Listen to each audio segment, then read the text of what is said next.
Hello, everyone. Welcome to Rime of the Frostmaiden. I will be your DM and host, Stella Luna. Welcome on in, everyone. This is one of our Patreon campaigns. Shout out to all of our Patreons because of our Patreons, some of which are here on the screen that you can see today. Because of them, everything that we do here is possible. Thank you so very much, everyone, from the bottom of my heart. Because of you, all of the 1-shots, 2-shots, 3-shots, marathons, all of that we do. It's all because of you. If you'd like to interact with this game, there are a couple ways you can do so. You can use your channel points for free to redeem a blessing or advantage die to the player of your choice, including me. Or if you would like to add an element of fate to the narrative, every $10 guarantees a draw from the deck of many things to the player of your choice.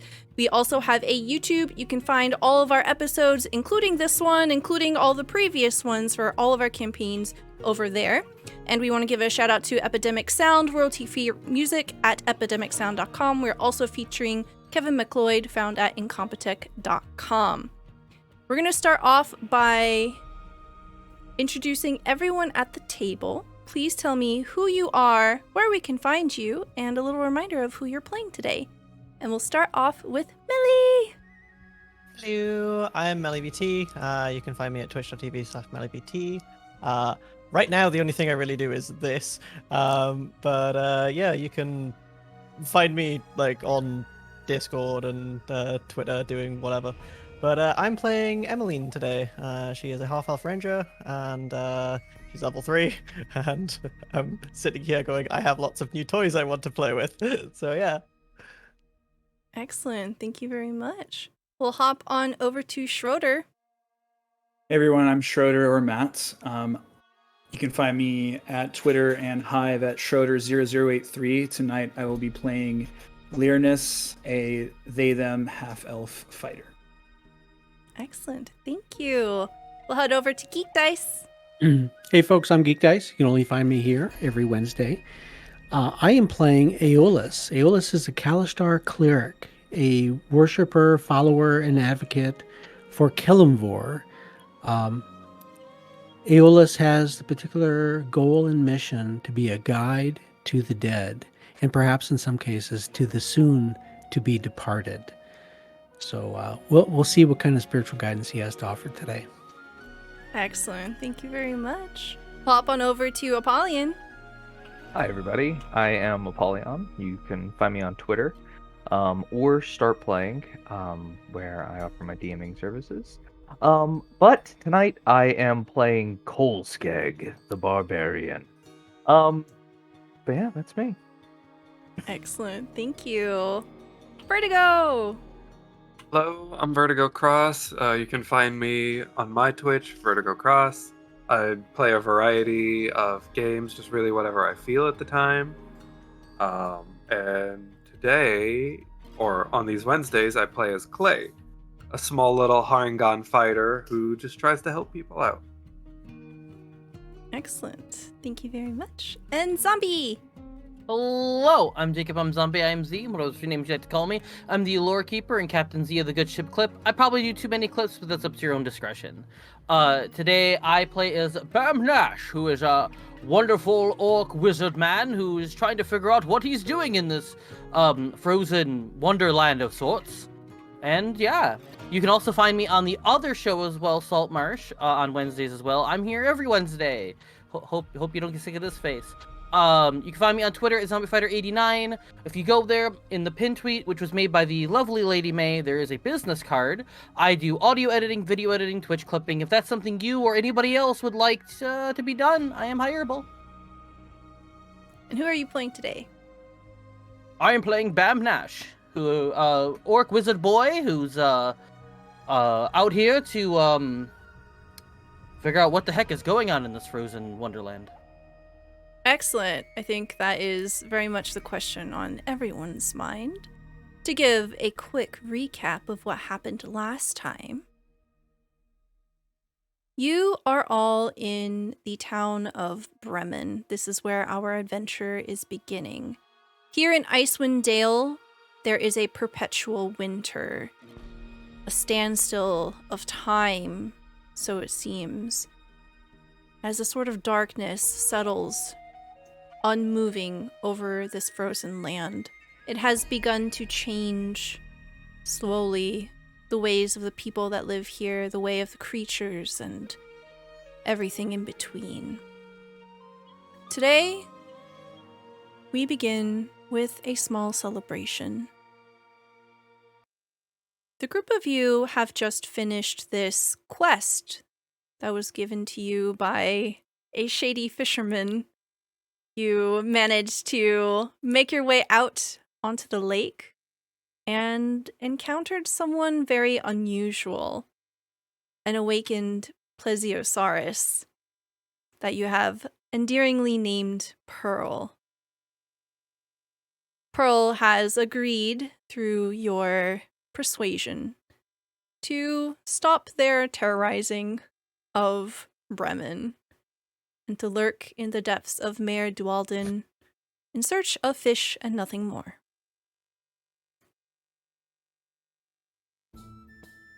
We find ourselves inside of one of the taverns of Bremen here. You have gathered together your belongings, but some of you are a bit chilly, trying to warm yourselves up by the fire after nearly toppling over into the water, having some water splashed over you, ice cold and piercing to your bones. Is there anything that you would like to do here?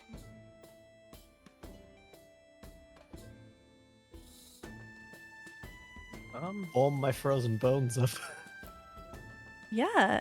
So we find ourselves inside of the... Let's see. Let's get you guys a map.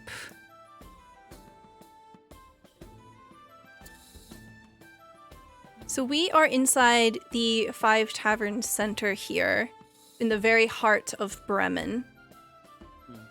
The particular tavern that we're in, Klin, Trollbane, the person who has hired you to seek out someone who is allegedly the prime suspect for a murder case. That's where they are currently resting. I believe that Kolskeg, at the end of last session, you had more or less been regaling over your triumph of the lake monster. That's right, I have been. And Helen has been listening with some measure of interest, as well as the other fisher folk and dwellers of Bremen. And then I took my axe and I ripped it free and reached down and plucked this tooth from its head. There's a string of oohs and ahs, some scattered clapping as the onlookers squint forward. A few hands reach out, eager to try to touch this trophy of yours. No touching. Nope. It's mine.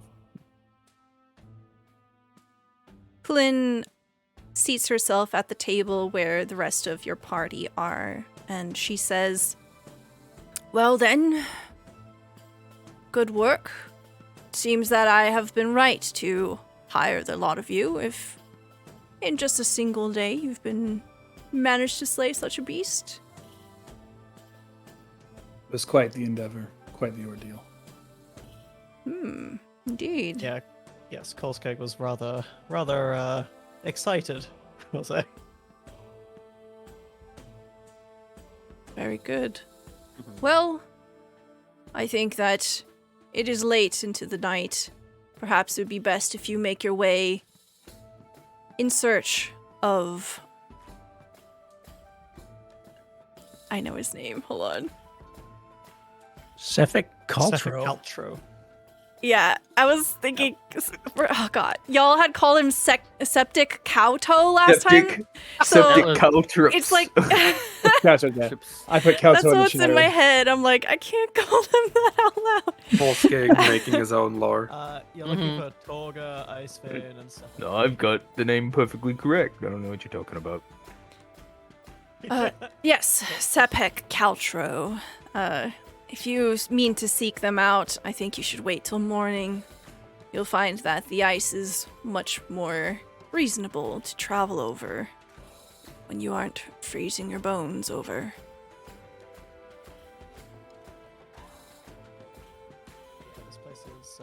This place you don't want to travel at night. This just no. I've seen people do way stupider things. No. Just you don't want to.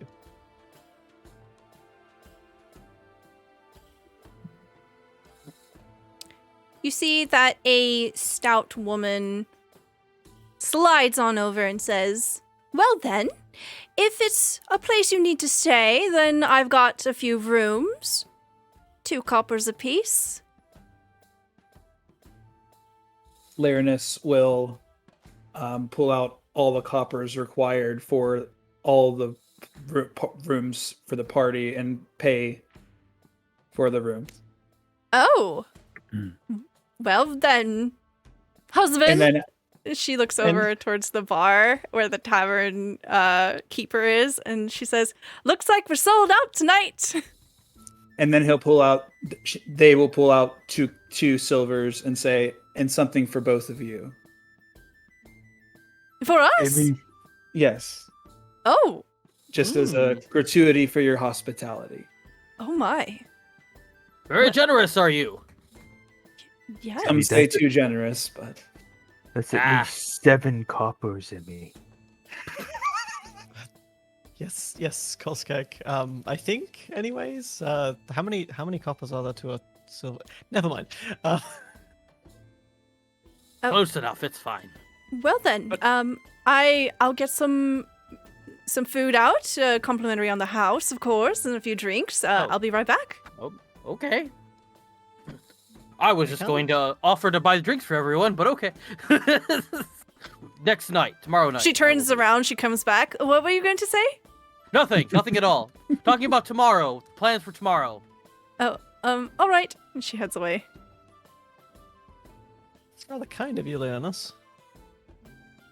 Mm-hmm. I'm used to traveling and helping others, so it's nothing. I mean, Good. Bremen Right. has a reputation for that, but be wary of flashing too much cash. It doesn't particularly go well in most places other than here. I can handle myself, and I'm sure that We you have all... a Kolskeg. That is exactly what I was going to That say. is right. We do have a cool skeg. Did someone say my name? Yes, Kolskeg. Yeah, you did a good job earlier. I'm sure it'll be fine. After all, getting mugged was how we met. This is true. Wait, what? Yes, there was traveling down a road on a cart with Tough. There were twangs of bows. I lost consciousness for a time and woke up to Clay crying over me. Everything else is kind of fuzzy. You had quite a lot of arrows in you. I'm fine now. Everything worked out. It's all right. Yeah, you get shot by an arrow, you take a nap, you're better. It's fine. Exactly. He has the right mindset. Well, I wouldn't say Kolskeg's mindset is the right mindset, but sure. It is about then that the lady of the house comes back and she distributes a fine feast and 6 keys, each numbered 1 through 6, and she gestures towards the side rooms. Well, you'll find a humble bed in each one of them, and I will admit that we don't have quite a lot of wood. You might want to bundle up with a friend if you want some heat, I'll be honest, but we have some food for you to help warm your bones, plenty of blankets. And if you need anything, just let us know. We've got lots of ale. The ale really helps out here. Thank you again for your hospitality. Aye. And she wanders away. So, Miss Emmeline, can you tell us Yes? what do we really need to be ready? We bought food today, and I think everybody has got something to keep them warm on the path. Yes. Which way do we go, and what can we expect? Well, if we're heading down the road towards Targa, we'll probably need our sleds. We'll need everything sorted for probably 3-4 days journey at the very least. Somewhere to make camp when if we get hit by a blizzard. Yeah, basically you just don't want to freeze to death. Like you can track. I can lead you down the path all you like, but if we freeze to death, that's not going to do it. That's not going to do us any good. Emmeline, you would also know, being a ranger that's quite familiar with the area, that the path that might have once led to Targos, it has definitely been snowed over quite heavily. So this path is not one that is traveled often, and this particular path between Bremen and Targos is more difficult than literally any of the other paths between the 10 towns. Yeah. Ooh, trying to think like which direction we'd actually go. So I like Where to did we say we imagine were that going? one of you has a map, and we'll pull up the region map here. As you kind of trail your finger across, which way's north on the map? Where's the compass? Upwards is north. Okay. You know, you would think that from all maps, but that's not always the case. So you see that you head southeast. You'll make your way to Targos. You know that the Shangarn River is frozen over, so you can cross over. You don't need a boat. Typically during the spring and summer, you might need a boat in order to cross the river, but it's completely frozen over, and it will carry all of your weight, including any beasts of burden. So it is a snow-heavy path, but you should be able to make it there in about 2 hours, barring any distractions. Where did they say the last known sighting of Target was? Lynn had said that the last time that they had seen the target, it was at Targos, and they thought that they were heading towards Bremen, but perhaps they were wrong.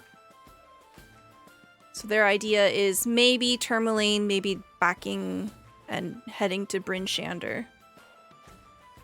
Yeah. So if we trek to Targos, Okay. it is. If we trek to Targos, it is treacherous. We can probably head over the river instead. Pretty sure we'll be fine. Fingers crossed. Hopefully. But yeah, if we're going eastward, then Targos is our first hit, our first destination. Maybe then to Bryn Shander, then to Tourmaline. We'd have to try and find some tracks around there. So, I'll admit I'm not from around here. You know, and normally, like, I would ride in a wagon or on a horse, but it sounds like we're going to be on foot. And are we going to take a boat? Do we need a tent? I guess now I'm kind of scared. Aeolus, have you ever camped out in a frozen tundra before? Not really. Would you like me to give you a hand? There are a number of things you need to bring along that are literally life or death. So I should probably brief you on that. Yeah, you can. I reach over and I got my backpack there and I kind of prop it up. You can look at my gear and tell me if I got everything I need. Sure thing. First things first, do you have a tent? No. I know where to fetch you one. I can either take a spare one from my hut. I'm actually quite surprised Leonis put me up in here, considering I live in Bremen. But I can get you materials for one. We can sort something out. But basically, without some kind of shelter, I'm pretty sure you're going to be an icicle by morning. Yeah, I think so. So I've got a little bit of coin. I don't. The shop's still open. Maybe we can do that. Emmeline, you would know that Bremen is a very, very small town. There's one store, and it's the store. I'm giving him a little bit of hope because I know I can probably scrap something together from like my home. Mm-hmm. And I'm just like trying to like be like, okay, cool. The shops won't be open until morning. We could fix you out like first light. Yeah, for all intents and purposes, intense. Emmeline, since you live here, we'll say that you do have access to a number of supplies that might otherwise not be, essentially because you've hoarded them up. Yes, my hut is a very small hut, but it does have like a very limited supply of firewood, which I've given most of. I've given most of that already to this. I have my sleds with stuff on, and yeah, I can probably find you like a tarp and tent poles and stuff like that, but it's gonna be tough. You do also know that Targos is much larger than Bremen, and then Bryn Shander is the largest settlement. So with it only being about 2 hours to Targos, you can also rely on getting some supplies there too. Yeah. Like, Aeolus, if worst comes to worst, you can share mine. We can figure something out that way, get you through it, but the worst comes to worst is if we get hit by a blizzard on the way there and have to stop where we are. I appreciate it so much, Lady Emmeline. And I'd say anybody else needs gear too. I don't want to see anybody get hurt out there. So Well, in my travels, I have acquired myself a two-person tent. So, if need be, someone can bunk with me. maybe a few extra tents might be a good idea. I noticed anything about Kolskeg not feeling the cold whatsoever. That water splashed onto him, and as if it was nothing to him. It's a little terrifying, Icicles. honestly. Yeah, Kolskeg, are you not cold right now? I haven't really noticed, to be honest with you. He isn't cold. I got my tooth here, and Can I go up and like check if Kolskeg is actually warm to the touch? I will leave that entirely up to the player of Kolskeg. Yep, that's what I'm asking. thumbs up. I walk over to Kolskeg and just like lay a hand on like his bicep. I'm just like, He is ice cold. Like Kolskeg, what the dead hell? body cold. Is there a problem? Emily, So you know how you notice, like, as you say, what the hell? A few people are looking over curiously. It seems that this commotion is drawing attention. Oh dear. Oh, can I try and like play this off as something else if I notice eyes on me? You can do whatever you want, yeah. Kolskeg, what the hell? Like, as I'm like pulling back, I'm like noticing everyone, and I was going, so yeah, what the hell? The last time I saw you, you were lying in a ditch. Right like, what have you outside. been? Yeah. Fighting a giant. Kolskeg, please. I don't. Just roll with it. Are we pretending? Yes, we are. Oh, gotcha. Yeah, I was taking a nap by the side of the road. You That's are right, a I was- strange person, Kolskeg. Much like I was taking a nap. Yes. That's right. I got a spear thrown into me and took a nap. That's it. I meet a lot of friends on the side of the road.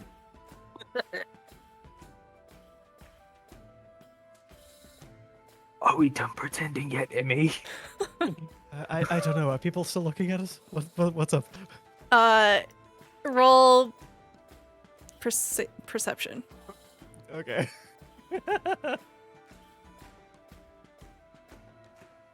Perception. There we go. 25. Wow. Okay. Jesus. Yeah, you see that the initial curiosity has dwindled and others are turning to their gruel. Yeah, I think we're good. Yeah. We probably shouldn't. We probably shouldn't draw attention to that, but I really want an explanation of that later. Kolskeg, do you know what an inside voice is? Yeah. Mm? Kolskeg, it's when you do what I'm doing right now and you talk at about this level, okay? So you want me to talk lower, Amy? I can do that. That's fine with me. Cool. That's I mean, you are that right now, so yeah. Right. We're good. I think we should probably, I guess, regroup somewhere where we're not being stared at by locals. Agreed. You do have the pile of 6 keys in the middle of your table. Yes, one of us could go to, or all of us could go to one of the rooms and chat if we want. Privacy with all of us. I take one of the keys and I look at it a little bit, and I'm like, "Feels rather weird lodging in my own town." The lady did say that bunking together makes sure you don't freeze to death. I think you'd make anyone you bunk with more freezing, Kolskeg. Just I have fire. I have marble. I did not Don't- think of that. I don't like. Keep your the- voice down. Keep your voice down. I have fire. Yes. Wait, do you just that- have marble with you? Oh yeah, Clay's been sitting by the fireplace grooming marble. Oh my god! Okay. The locals will know what that is. Yes. There's definitely been a curiosity with the local crowd staring at Clay playing with this baby crag cat by the fire, but no one has approached. And there is a very wide berth that people are giving. I would imagine that the cat is licking him while he's grooming it. It's like a groom circle. Yes. There is no fur left. All right. You see that the night continues to dwindle and folks are beginning to leave. It is approximately 10 p.m. We all gonna go and stay up late and talk in somebody's room. Yes, perhaps we we should retire to our rooms. We should definitely discuss something. Yes. Yes. Okay. I'm gonna take one of my keys and I'm gonna head upstairs and see how big the rooms are. Okay. All 6 rooms are relatively the same size. You will see that they can comfortably house about 3 people each.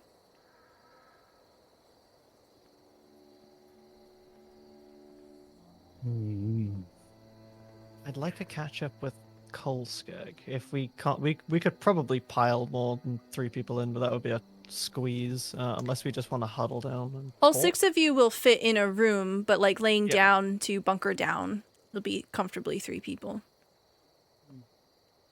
So we'll say Would that we, like- the whole party just clumps into a room. Emelina's like leaning on Kolskeg, just going like, "Holy!" So that's. Whew.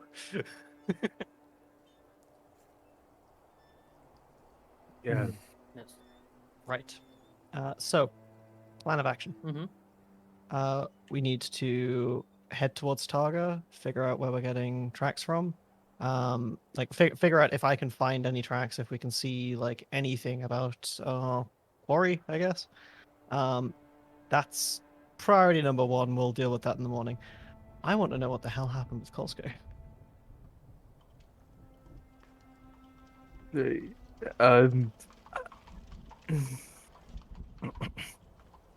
Kolsko, last I remember, I think I saved you from a ditch. Yeah. I'm gonna be honest. I don't remember much at all. I mean, I don't either. So I don't remember anything before, like, day before yesterday.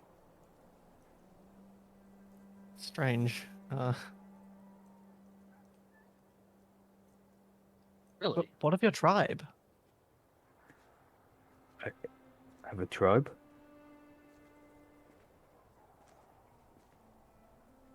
Oh dear. I woke up in the snow and it was different. I felt different, and I remember some things, but a lot is foggy. And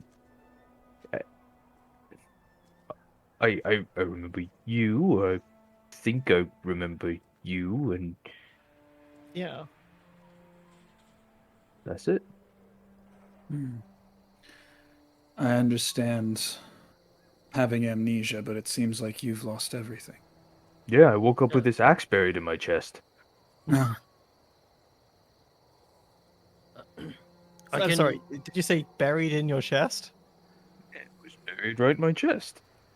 Are you okay? I'm walking around. Yeah. Can I make a medicine check on Kolskeg? Up to Kolskeg. Go for it. Cool. Let's go. I'm Easy okay in though. it. Yeah. Let's see. Let's see. Oh. 15. Yeah. You definitely find a giant jagged wound where an axe was buried in his chest. Kolskeg, how are you alive? That's a good question. I think alive is the operative word in that sentence. I look over at Leonis. What do you mean? I've been all around the northern part of this continent. Not many people walk around with a gaping wound like that. That are still okay. I mean, he's still moving. He's still like fine. He's icy cold and has a massive gaping wound in his chest. Like, It's just a little abnormal is all. That's all. I mean, hey, I think I'm okay. I've heard tales of men and women who refuse to die. They just won't let it happen. I could see Kolskeg as one of those. Yeah. Hey. Woke I up saw with it an a axe in my bunch. chest and pulled it out. Yeah. last I saw you was years ago. I pulled you out of a ravine, like barely alive. I took you back to my hut and I treated you. I gave you medicine. I brought you back from the brink, and then you went back to your tribe, and I haven't seen you since. And now you look like you look like one of the spirits has taken you or something. Like this is. Not sure. Like I said, I woke up with an axe in my chest, pulled the axe out, and Is that the axe you're holding? Hmm? Is that the axe you're holding? yeah, the one I've been using. Yeah. So, Mighty impressive. so what you're saying is that axe may not have been yours. I don't know. By Kolskeg logic, it is his now. This is I- true. This is true. It is. It works good for me. Olskeg, if I may ask, Hmm? it's kind of a private, personal matter. Is there a particular deity that you see as your patron who might bless you like this? I don't remember. Like I don't remember anything that went on before the day before yesterday. I woke up Mm. and I had a feeling that I needed to come this way, so I came this way. Perhaps the gods know. Someday when you're ready, let me know, and perhaps we can ask them. Oh, okay. Do you like tell fortunes or? I can sometimes. I like fortunes. Sometimes I use my cards and they tell us things. Ooh, those are fancy. Why don't we play with your cards then? I like cards. They're fun. We could do that, but there has to be a question that you want to ask, something that you want to know. One doesn't just play idly with the words to the gods.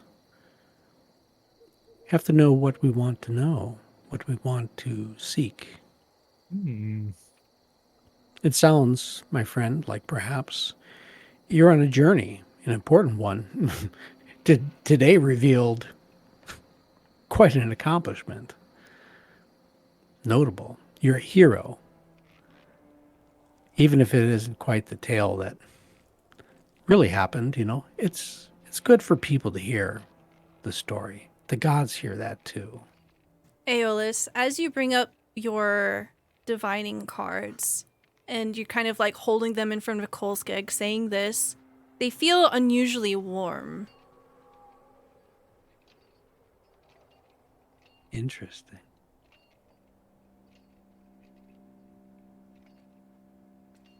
Kolskeg, do you know what question you would ask of the gods?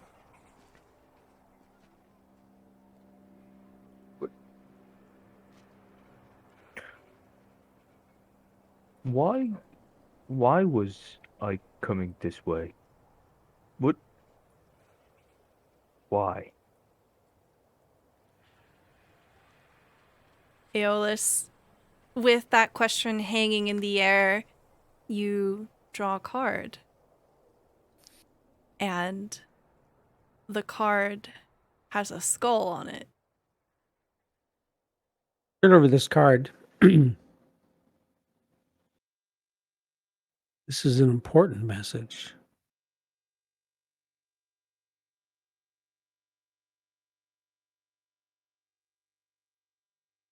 Oh, okay. I thought you were going to show your card. Hold on, I'll find it quick.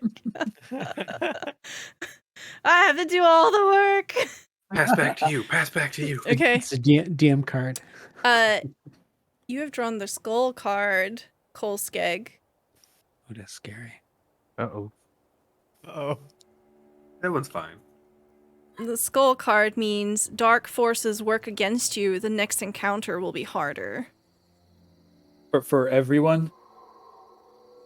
Anyone near Kolskeg? Yeah, Oh, as yes, long as you're everyone. not part of the next encounter with Kolskeg. I suppose.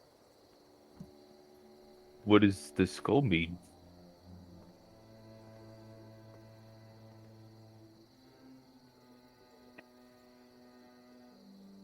How does Aeolus interpret this? I'm sorry. Wasn't entirely prepared for this. Oh, you're good.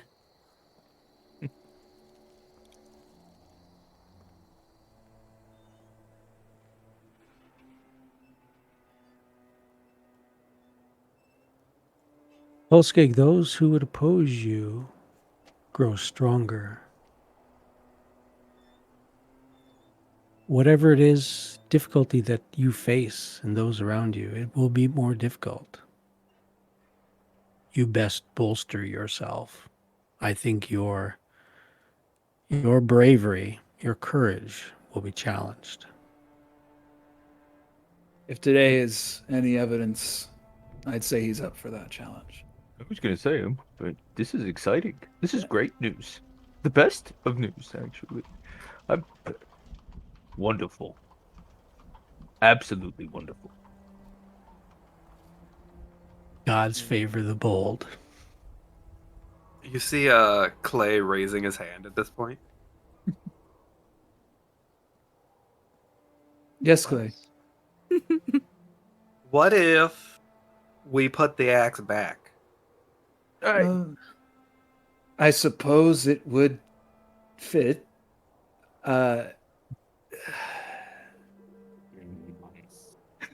Look, inspecting the wound, has it like healed whatsoever, or is it still exactly the same? It looks fresh. Kind of pokes. I don't think it's actively bleeding. Nope. Do you feel that poke? I mean, of course. Okay. Don't do that.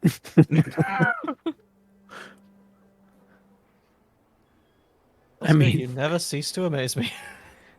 can we get you a doctor? It doesn't bother me. I think I'm okay. I wouldn't keep picking at that. Bam. Bring it. Go No. ahead and roll me an Arcana check. That's funny. I was actually gonna ask to do Arcana at some point, so this works. Yes, Ooh. as the group wizard. 21 for the chat. Okay, very good. So as you're kind of looking over this, kind of surveying the way that Kolskeg's responding to all of this, you get the sense that there's absolutely some kind of magic at work here. Kolskeg doesn't seem to be under any kind of possession magic, seems to have complete agency here. So whatever this is, it's very powerful magic. Mhm. And Kolskeg is very lucky to be on the receiving end of this. You get the sense that there is a sort of fortitude with Kolskeg that is extremely rare. Whatever happened to Kolskeg, you're very unlikely to run into again. With me, with my studies of, because the background for mine is School of Necromancy. Does that help at all in any of this? Kind of see what this could be? If I could realize this is undead, or So Kolskeg is, you're not sure. not sure. Okay. It's not like that's a zombie, that's a skeleton. You get the sense Right. that it's way more complicated than that. Well, while you were all talking, I sort of did a little bit of soul magic searching, and I realized with Kolskeg, because he reminds me a lot of the undead and skeletons and such that I have encountered in my practices, but it's more than that. There's some kind of other world magic, I guess I could use as a word, for what's happened with Kolskeg. For someone to have an entire axe through their chest and just walk around like, great, this is a necklace, isn't normal. So it might be something to do with this area. I don't know, because I'm not. Yeah, the weather does unfamiliar. make people sneeze a lot, so it could be that. Yes. I think this is a little bit more than just sneezing, but this is. I'm kind of It's an curious to axe. see. It is an axe. I survived quite an ordeal myself, but I don't look as you do. So certainly there seems to be something else at work. Maybe the axe has my soul in it. The It soul could be axe. possible. Maybe. Soul axe. Maybe I'm really the axe. That is also possible. You know, you probably do swing a good punch, so I'll give you that.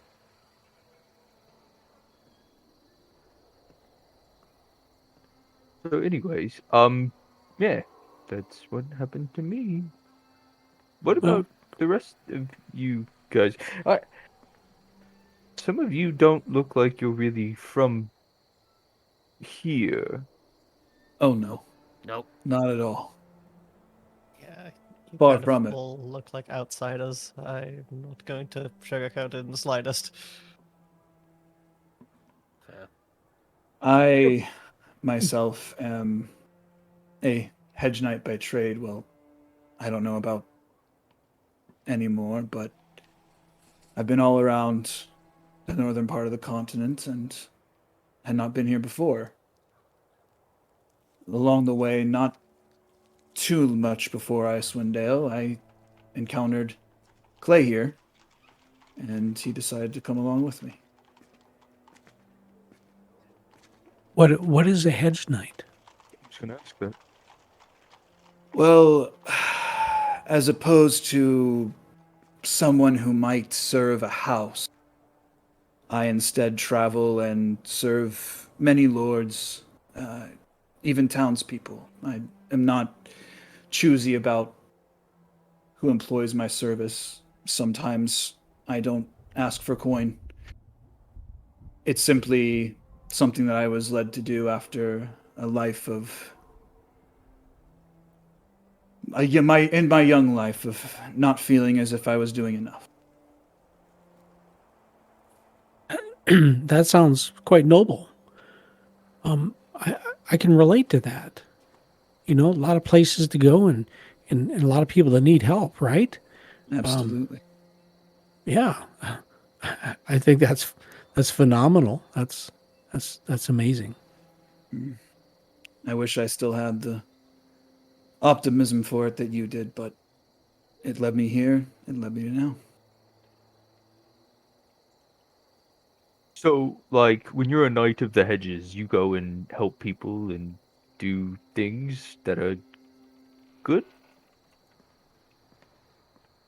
Mostly, as I said, I've taken many services from people. Sometime it's protection, sometime it's other things, but I am not a knife for hire, if you will. I do not go around committing wanton murder.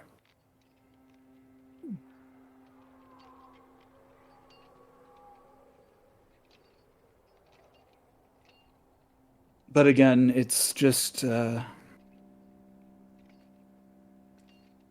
don't quite know what led me here.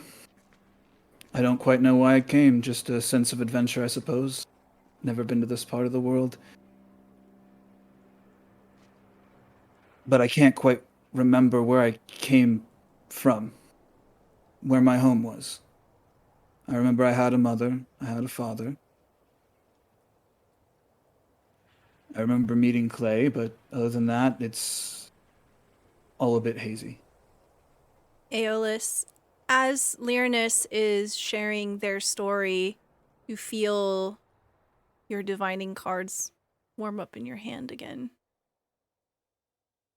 Oh God. Something's going on.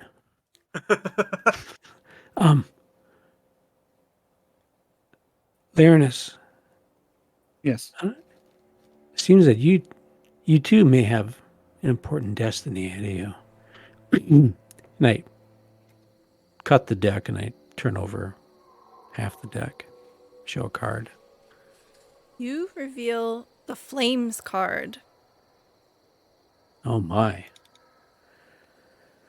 A powerful supernatural force is drawn to you. As you are feeling the essence of this card, Aeolus, you're able to divine that something from another world is chasing Lyrinus. What have you done? Perhaps you've gone somewhere and seen something terrible and now it follows you. As I said, I can't quite remember. I just remember traveling around northern Faerun. That's about all. It's okay. And Kolskeg is like, if something's coming for him, we'll kill it too. Yeah, that's fine. That's not a big deal. And you can put its tooth on your belt next to the other one. I if we kill something for them, then they get the trophy, not us. That's not the way it works. Very fair. Yeah. Very fair.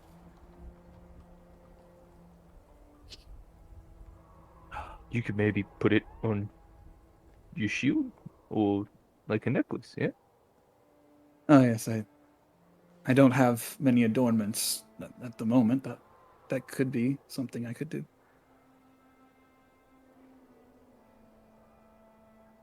Speaking of and Kloska kind of pulls out the tooth. I'm not sure if I have too much use for this. If someone else needs it. You mean to tell me you just wanted a trophy? Yeah. I thought you were going to turn it into a flagon of sorts. Yes, I had. My understanding was that you had got it to put on your axe and bring some kind of glory to those who have it or such. Or maybe Pearl wants it back. Or maybe. I don't I know. don't know if it's that easy. It smells pretty bad. Smell. It's rotting. Willingly give it. Oh. Pearl did willingly give it to you. I don't think they wanted to keep it. If anything, you help them. Like pulling a bad tooth. Yeah. Does anyone want it? I'm quite all right, thank you. Okay. It's yours, friend.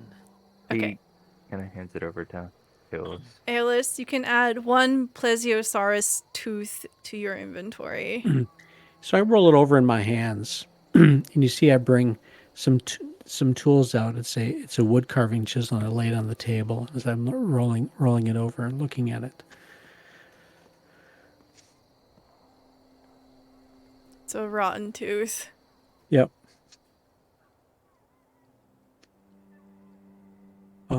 Thank you. No problem. Do you You're do welcome. anything with it? Yeah, I'm just looking at it. Right, nothing right now. Thank you. Okay. All right. You get the sense that it is encroaching on midnight now. Fatigue begins to wear down on those of you who sleep and breathe and eat and do mortal things. Kolskag. Well, when Cole goes to sleep, it's not sleep. His eyes are wide open. They just kind of glaze over, and he doesn't breathe, move, anything. He just kind of Turns into a corpse. Just yeah lays there. sits for like 4 hours, and then suddenly just kind of like Jolt up. Oh, that's yeah, just kind terrifying. of sits, just kind of like blinks, and is up. Uh, Nobody be Cole Skeg's roommate. No, thank you. who wouldn't want to be the roommate of the Undertaker? I'm So, actually gonna go get my own room. okay. So as the night draws to a close, all of y'all disperse as you please. And Bam is good with rooming with anyone if anyone wants to room with him. Laernus would specifically get a room to themselves. By themselves, no one else. Okay, He goes to his room with Marble. very good. The night passes uneventfully, and with the morning, you hear the sound of people dragging their boats out from Bremen, heading towards Mayor Dualden. Sound of people and industry, however sparse it is here in this very lonely town on the edge of 10 towns. You smell breakfast below, and it is not particularly appetizing,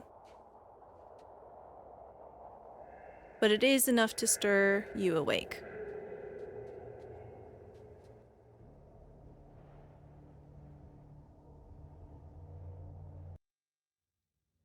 Bam will probably wake up and smell the breakfast downstairs and gather his things and probably just go and eat it.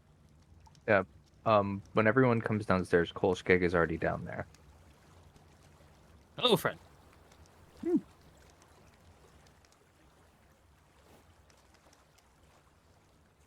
Larinus will have taken considerably longer to come downstairs as opposed to everyone else. Emmeline will have barely have slept, and was sat awake most of the night. But regardless, is down there shortly after Kolskeg. Hmm. Just Right. watching everybody from the corner. I come down wrapped tightly in my cloak and approach Emmeline. Does it seem colder? I mean, maybe I'm reluctant to go out there. Welcome to Bremen, Aeolus. I know. I don't know. Doesn't get any warmer. Uh, You just wrap yourself up and hope, I guess, until you run out of it. I gotta put some weight on or something. Well, I'll find something for you. We can sort you out. Try I not to jingle my freeze. coin purse audibly. As you do that, the lady of the house appears and says, "Well, good morning, everyone. I've prepared a number of bundles for the road if you were intending on heading out early. They are 2 coppers apiece." Sure, I throw her 2 copper. Here you go. I would not have been downstairs yet to flash my money again. I'll get everybody. One more for Larinus. Okay, very good. And she begins to distribute the bundles, and you can see that they are all, there's some salted meat in there. Sorry, salted fish specifically. Trout, the knucklehead trout. Everything is knucklehead trout here. Yeah. There are a few baked roots and hard loaves of bread.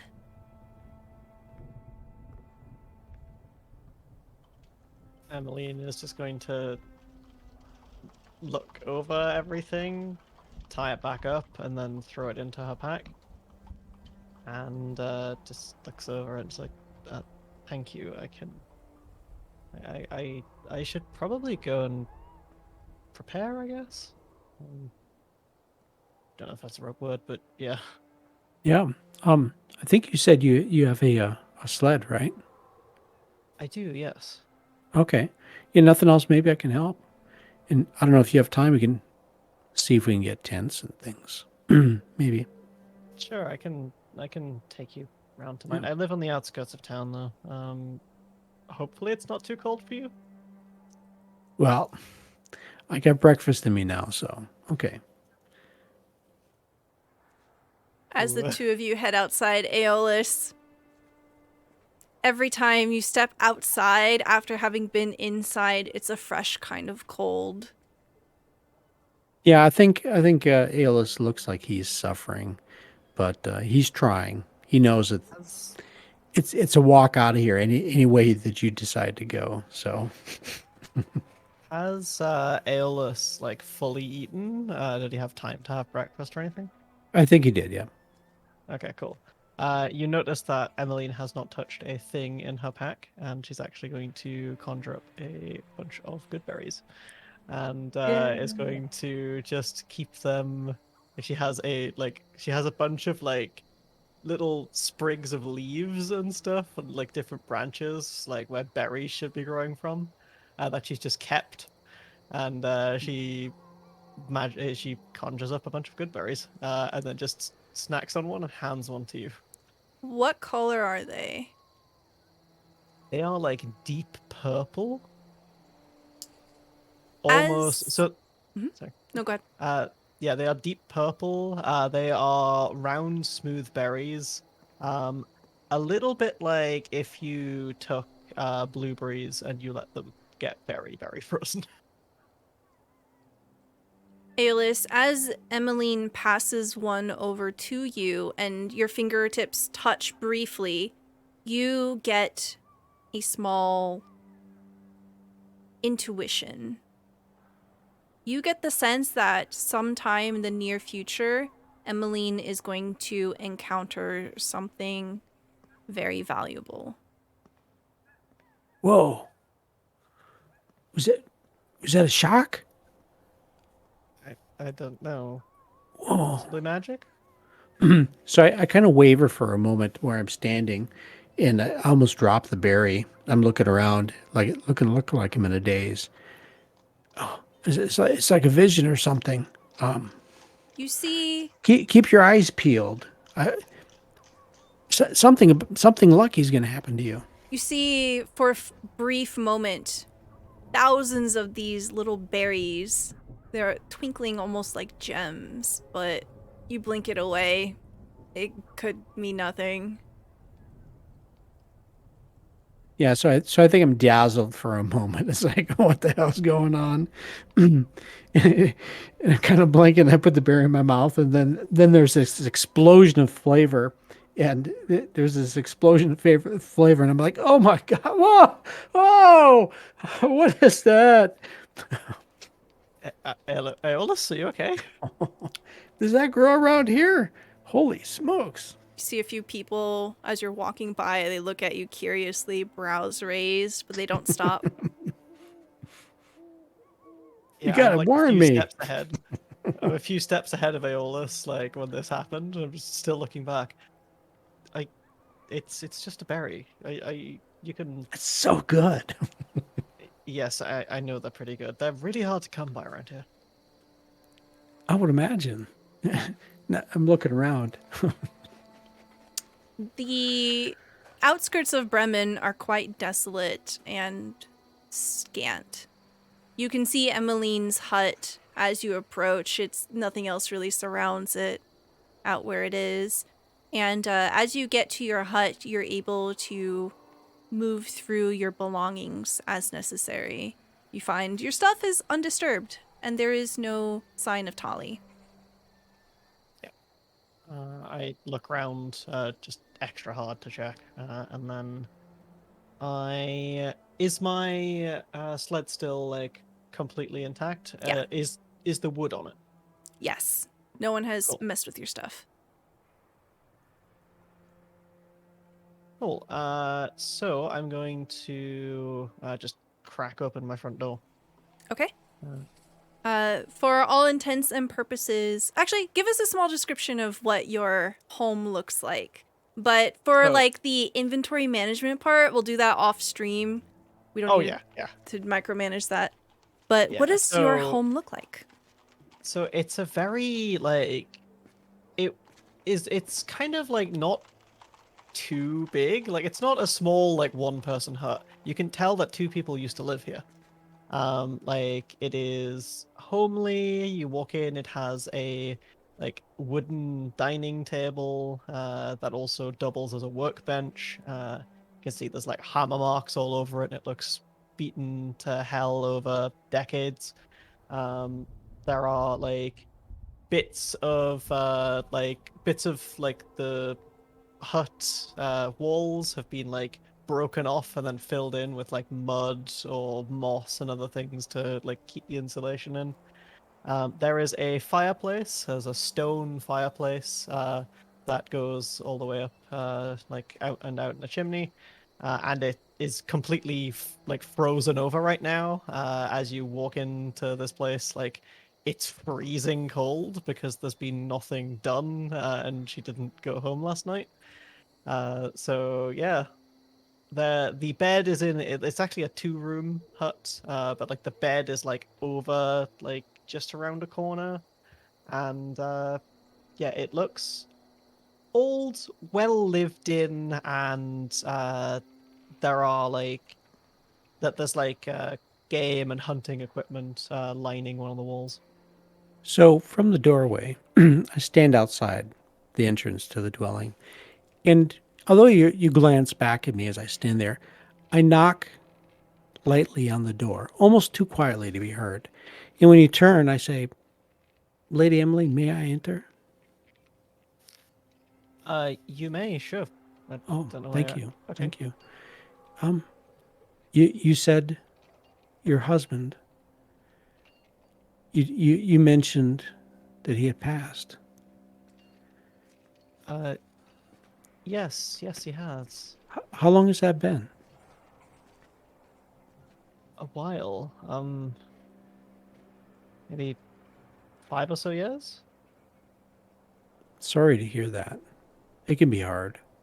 I barely remember it, honestly. She's oh wait. Yeah. Karen.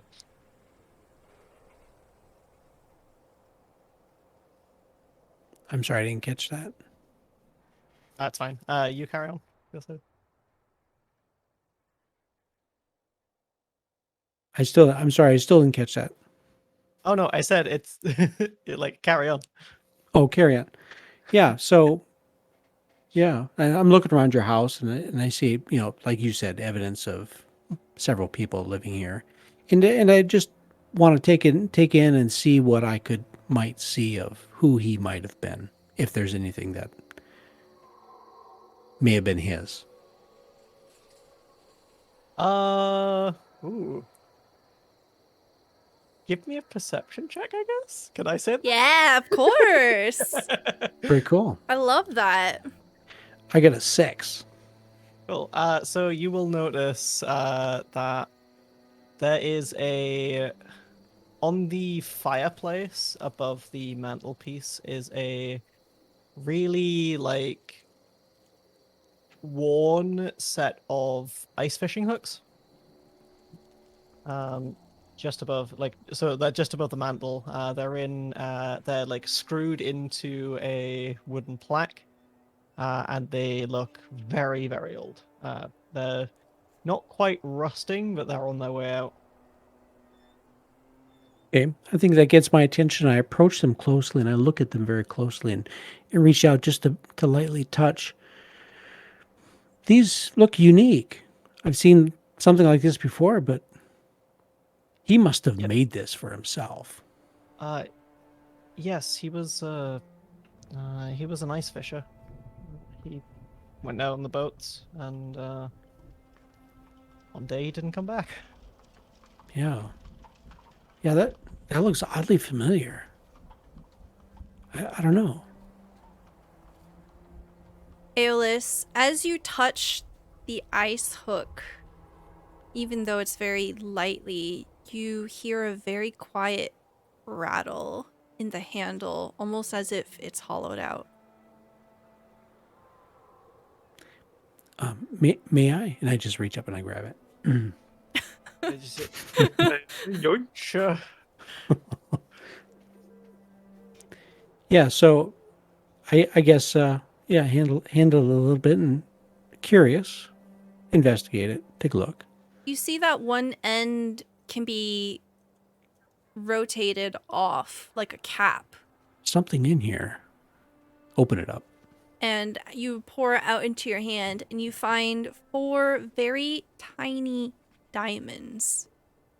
And I'll offer them up, and if Emmeline extends her hand, I pour them into her hand. I put my hand out to like check out what was in this. Oh, In the handle. Treasure. Yeah, they are diamonds? 4 diamonds, and you can equate them to be worth about 100 gold each. I'm just going to tell you that because I'm going to forget in the future.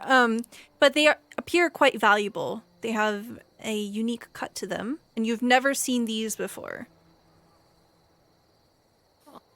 They must have been secreted away by someone. That's funny. I did say that you would be lucky. It just kind of came to me in a flash. It was weird. I The Did gods he shine really? on you. did he really leave these? Huh. I close it up and put it back. Just left holding 4 diamonds. I was still like wondering why, really? Is the big one? It's interesting. You've drawn the gem card. Mm-hmm.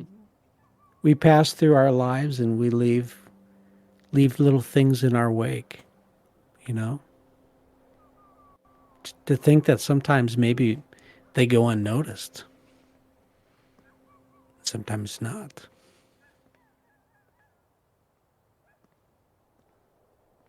Yeah. I While almost I'm feel looking like at this, I'm sorry. no, while I'm looking at this, I'm like, pick one up. I just kind of hand it to you. Here. That looks extremely valuable. It probably is. Give it back. Okay. I'm just clutching 4 diamonds. So we'll go ahead and say that the two of you go about grabbing up whatever you think will be necessary for the trip. Any spare cloth that might be able to be transported, etc. And we'll fade the screen to black. Meanwhile, Clay, Learnus, Kolskeg, Bam, you were left at the tavern. How much time has passed roughly? Well, I would like to ask, what do you do? Emmeline and Aeolus have just left. Okay. We know roughly how long they'll be gone. Nope. Just we know the time for a trip there and roughly time for trip back, not how long they would stay there, right? 'Cause No. then wasn't Nope. the plan that they were going to go back to their place? The plan, they told you that they're going to Emmeline's place and that you were going to meet up and go to Targos together. So you know they're not going to leave without you. If it's not been too long, Learnus would still be upstairs, and they have not yet come down. Okay.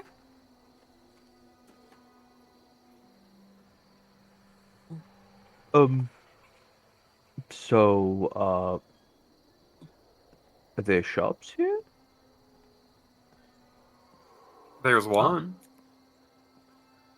Do you guys want to go Oh. shopping?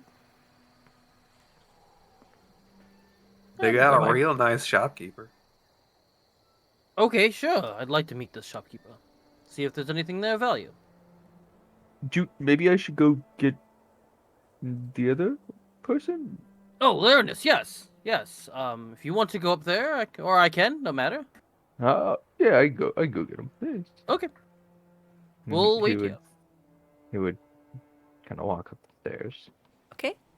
I don't know what room that they went to, so instead I just knock on every door until I find the right one. Okay. Fortunately, all of y'all had been rented out, every single room in this establishment. So we'll say like 3 doors. You don't hear anything. Learnus, you hear a knock on your door. Come in, it's open.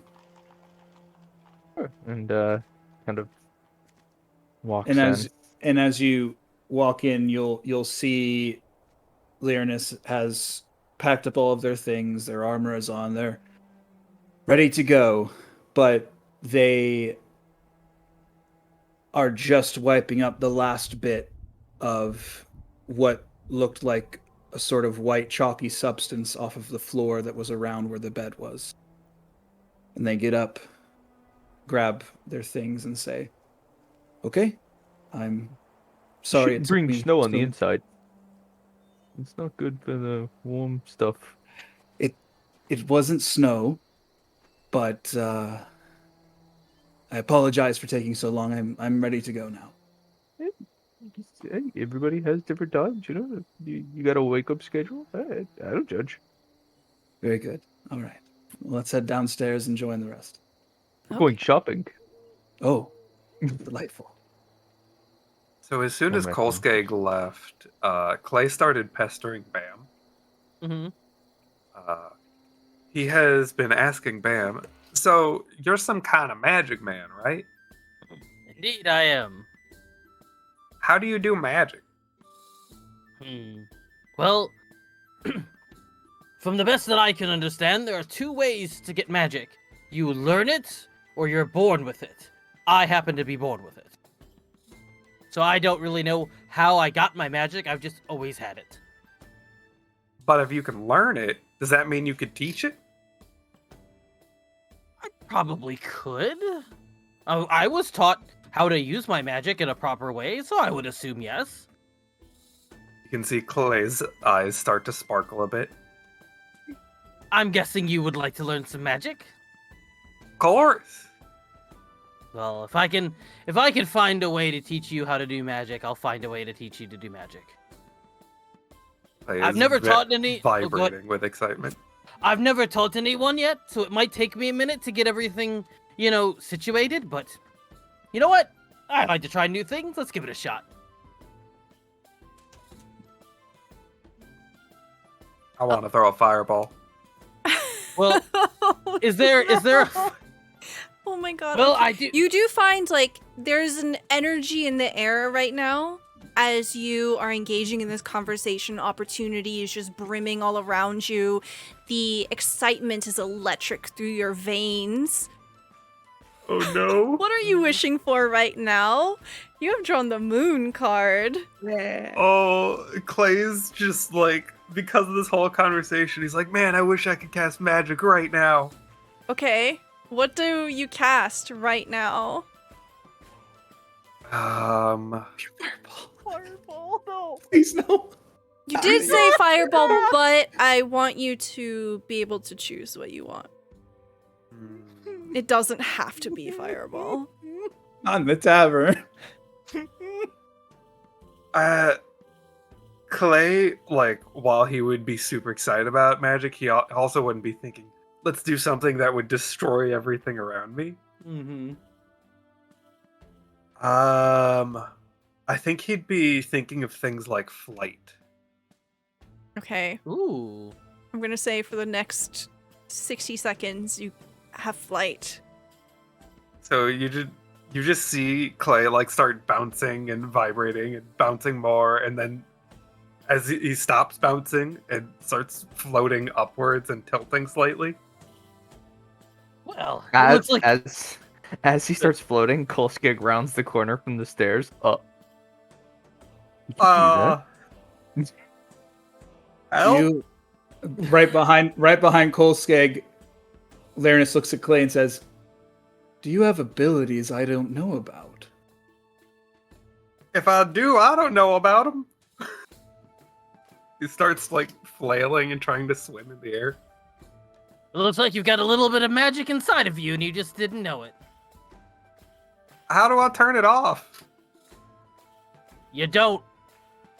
He's slowly going towards the ceiling at this point. We might want to stay inside. As soon as you hit the ceiling, you start to feel the magic waning and you're drifting down to the ground slowly.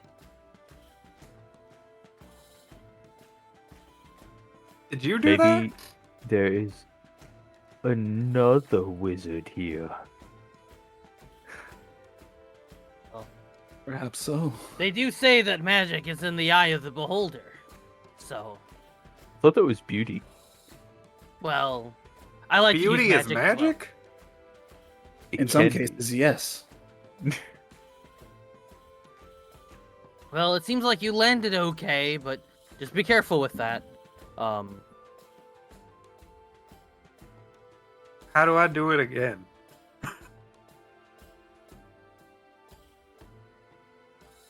Bam doesn't actually know how to answer that.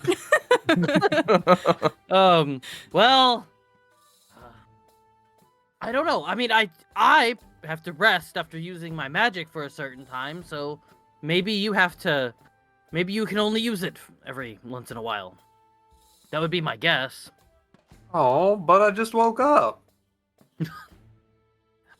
Trust me, when I was first learning, I was using magic all the time and lost it through the whole day. But it's okay. Well, at least it wasn't a fireball. No, but I do have a cool thing called Burning Hands. It's like a fireball, but it's like a cone. It's really fun. You can burn people's hands? I like to imagine that the group of you are having this conversation as you're walking out towards the one shop. So people are like, huh? As you're walking by, kind of seeing if their ears are clogged, if they misheard what y'all are saying. But you head over to the one shop, and the one shop sells fish What kind And of fish? knucklehead trout Ooh. and fishing supplies. Nice. So there are no sort of supplies like tents or things like that. Okay. No, Not even for ice fishing? there are snowshoes. Okay. I mean, Snowshoes. if you have enough line, you can make a tent. That's true. Possibly. Clay remembers something and bounces over to Lyrinus. Yes, Clay. If you don't mind, this is really heavy. And he just opens Oh. up his pack and pulls out like 50 feet of hemp rope. I already have one, but I suppose I could always use another rope, and Lyrinus will put it in their pack. Thanks. You got it, friend.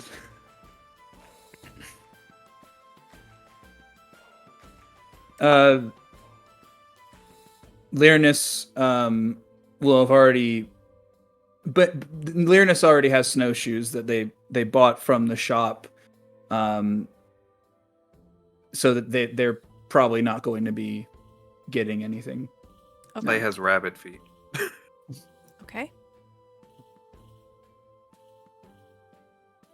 We will. Go ahead. They don't have anything. Maybe how much are the snowshoes? You see a sprightly young lad say, "That'll be 2 gold for a pair." Pulse King pulls out 3 gold. I think that's 2. No, that's 3. You gotta keep the other one. Sounds good. Yeah. Okay. Here you Just go. blindly trusting him. Yeah. Yep. Do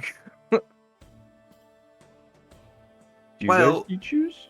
Mr. Cole, Yeah. you can use one finger for each piece. Oh. What if I run out of fingers? Well, don't buy anything too expensive. I don't think you'll need much more than 10 gold at a time. You'll be fine. I at least have 7 pieces left. I'll Pulls do out a. like a whole jingling Yeah. pouch. We'll do a double count. Bam, did you want to get snowshoes? Sure, why not? Okay. They will be 2 gold. And I'll say that as the group of you finish up your purchases, that is around when you see Emmeline and Aeolus beginning to approach with their sled. And I think that will be a good time for us to take our break. So we will be back in about 5 minutes. Please join us in doing a little stretch, grabbing some water, and we'll be back here soon. We're back. We follow the group as you begin to make your way out of Bremen. The wind is quite merciful as you begin to head southeast.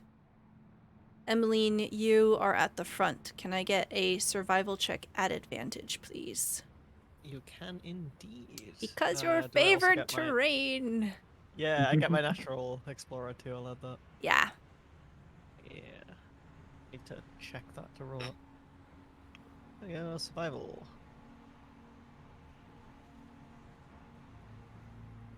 As a 19. Very good. With a 19, you are familiar with this particular path. The group of you begin to make your way across the frozen Shangarn River.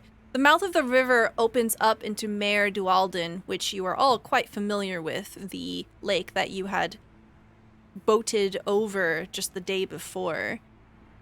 The ice beneath you is thick. There is absolutely no way that it will break underneath you, and it is a testament to the iron grip that this winter has over the area. The sun is shining. Nope, it's not. It's perpetual darkness.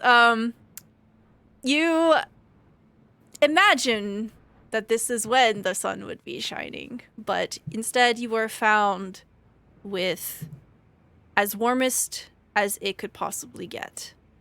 And fortunately, there is no wind to buffet you. Emmeline, you're at the front. Just to kind of paint me a picture of what it looks like as we're traveling together, what sort of marching order, what sort of disposition do people have as we're moving along? We'll start with Emmeline. What do you look like in a wide angle cinematic shot? Yeah, Emmeline is the one who's out front. She's got all of her weaponry and everything just on her back and is bundled up with like as many furs as she can muster. Just like trying to like effectively lead the pack.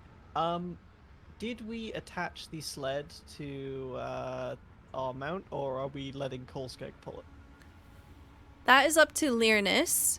You do find that it is possible to attach to Blueberry if you want.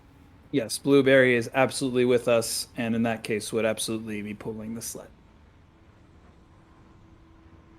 Yeah, so Emmeline is out front. She's trying to like spot danger, I guess, and is keeping like a really like she almost looks paranoid looking around at stuff as they're going around.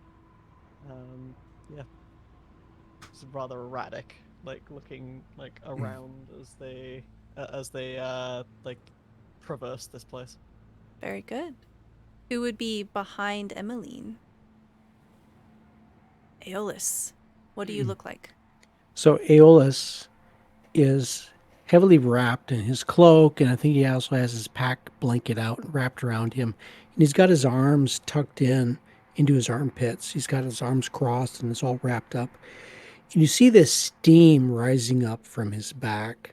And as he kind of stumbles along with his scrawny legs on these new snowshoes, trying to keep up with Emmeline, he just repeatedly chants this cantrip, this prestidigitation cantrip, as he's using the effect to heat himself a little bit, his hands in his armpits. So there's a steam that comes up from the back of his armpits, just rising up in the air. And he's just kind of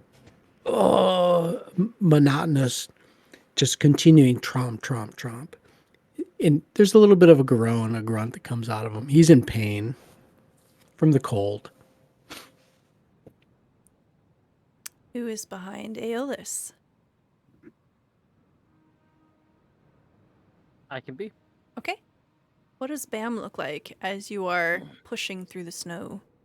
Bam is got his big robe, his big cloak that he kind of has it wrapped around him. He's got his backpack on him with all his stuff on it, and then he put on his newly acquired snow boots. Because he bought them, may as well use them. It looks like this would be a good time to try and test them out. And he's just trotting along with everybody else. Got his, I would imagine he is. You know what? Yeah, we'll just say he's carrying his staff like a cane. Like he's got it like walking with it like someone would walk with a cane. Okay. Excellent. Who's behind Bam? Kolskeg kind of walks behind Bam, taking like a middle position in the party. He has his axe is kind of like slung over one of his shoulders as he's walking, kind of leaning into this wind and snow as we continue to make our way forward. He's watching the steam come off of Aeolus and is interested and is really confused by it at the same time. And I've got my belt. I got my this section of rope on my belt, pulling my shield. My backpack is sitting on my shield upside down and dragging it behind me. Trudging. Fire. To trudge.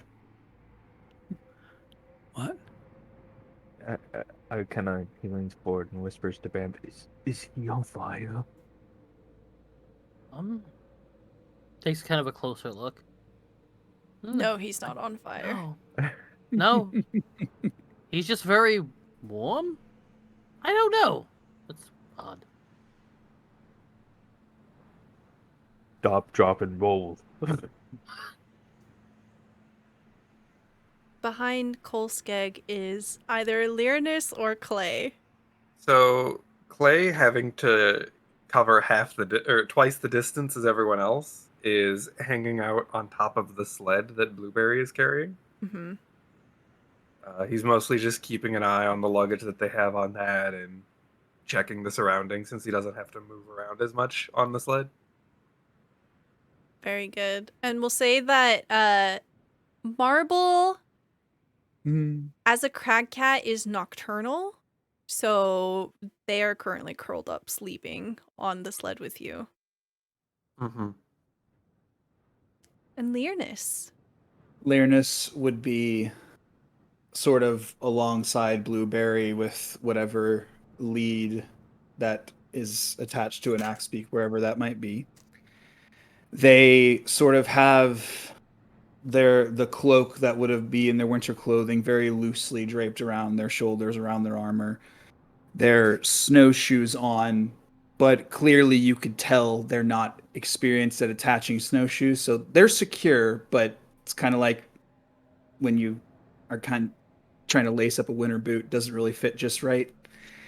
And they are very carefully sort of eyeing Blueberry, remembering that they had a positive interaction, but still being wary of the negative that happened before that. They're Go ahead and roll me an animal handling check at advantage. okay. That's a nat 20, 21. Yeah, it's pretty clear that Blueberry is a well-trained creature and has grown an attachment to you very quickly, especially since you've been shown the appropriate way to approach an axe beak. And Lyranus will absolutely have shared this information with everyone, especially Clay and Kolskeg, to approach it from behind and stroke the back and the front area and not go at it from the front. Excellent. Okay, before we continue, I forgot, because I wanted us to get out of Bremen. We have cards! Woo! Woo! Thank you so much, Inway, for the cards. Everyone gets a draw. Here, I'll put on some fun music. We'll start with Emmeline. Please tell me when to stop. Can I just say don't stop? Yeah, no. I'm gonna count that. Okay. Ooh, that's a good one. Next we'll do Lyranus. Stop. Okay. Aeolus. Stop. Kolskeg. That's at least 7 shovels. Stop. Clay. Stop. And Bam. This is getting pretty heavy. Stop. Oh dear. All right. Thank you very much for the card draws. Next shop we get to, I might need a card holder.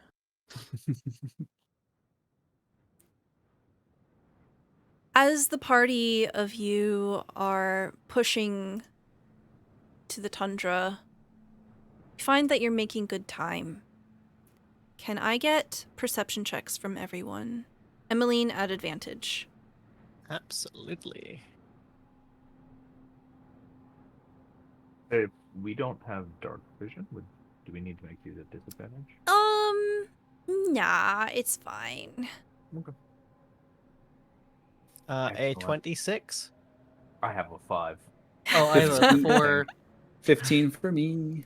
Okay. Thank you for that advantage. I needed it. Yeah. Especially because you were specifically looking and you're up ahead. Emmeline, you spot this first, and Aeolus, you are able to spot it if it's pointed out. Emmeline, you see that there is what appears to be a pinpoint of light up ahead, almost as if someone is shining a lantern. It is sweeping away from you, it seems whoever is holding it is heading in the same direction as you. So their back is towards you. We'll say that they're about 75 feet away. Do we need dark vision to see them, or do we just see them? You see the lantern light, so you can't really make out any details about them, but they're holding a lantern and shining it out ahead. Okay, if theoretically I had dark vision, can I see it? They're a shape of a person Okay. holding a I think the lantern. bigger issue is the 75 feet away in the Yeah, the they're quite far perpetual away. winter. Yeah. Yeah. I'm gonna signal to everybody to like stop or at least slow down. And I'm gonna whisper over.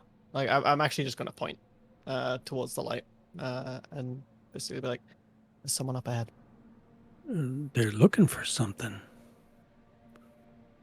I mean, Perhaps it could someone- just be. Do you see tracks anywhere? I will say with that nat 20 that you rolled earlier, you look down and you can see that the wind has more or less half concealed these tracks already, but they appear to be one set of humanoid snowshoes. Because they're snowshoes, they're quite light, so that's probably why they didn't stick out to you before. They seem a bit on the small side. There's only a single pair of tracks.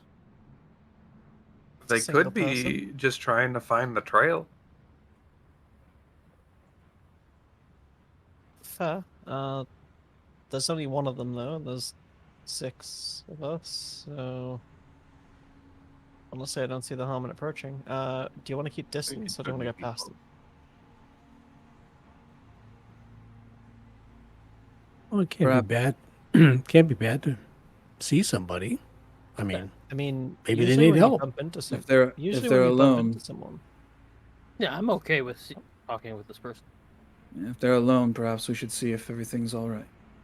That too. yeah, when you see somebody on their own, there's only a couple of real things you'd see. Like normally when somebody's making the trip over, that they're usually fine if they know what they're doing. If you're going somewhere further, you're gonna bring dogs, you're gonna bring a sled, you're gonna have all this stuff for like long distance travel. So either usually somebody on their own is up to no good, needs help, or I don't know, it's just someone like us. All kind of equal. Mm-hmm. So there's Oh. at least a 1 out of 7 chance that they're a bad guy. Kolskeg, don't take the axe out just yet. I'm just saying. I said just yet, Kolskeg. Have it at the ready. I think if he didn't have it at the ready, we'd ask who he was. And Yeah. what was Kolskeg. I would be a little concerned. You get the sense that they're making about the same pace as you, so you'll have to speed up a little bit if you want to catch up to them. Is that dangerous to do in the level of cold we're in right now? No. Or okay. Y'all have been going a pretty steady pace. You could put it up a notch if you wanted, without endangering yourselves, pushing yourselves too hard. Yeah, I'm at least I'm going to start walking faster. Like I don't know if I'll end up setting the pace, but like the person you have in front leading you is moving faster.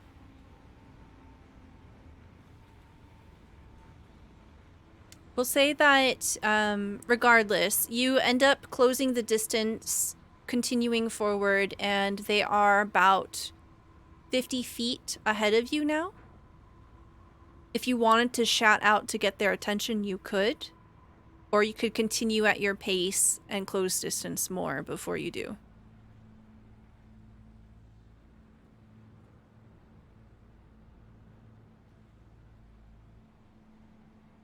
Emelina's considering it.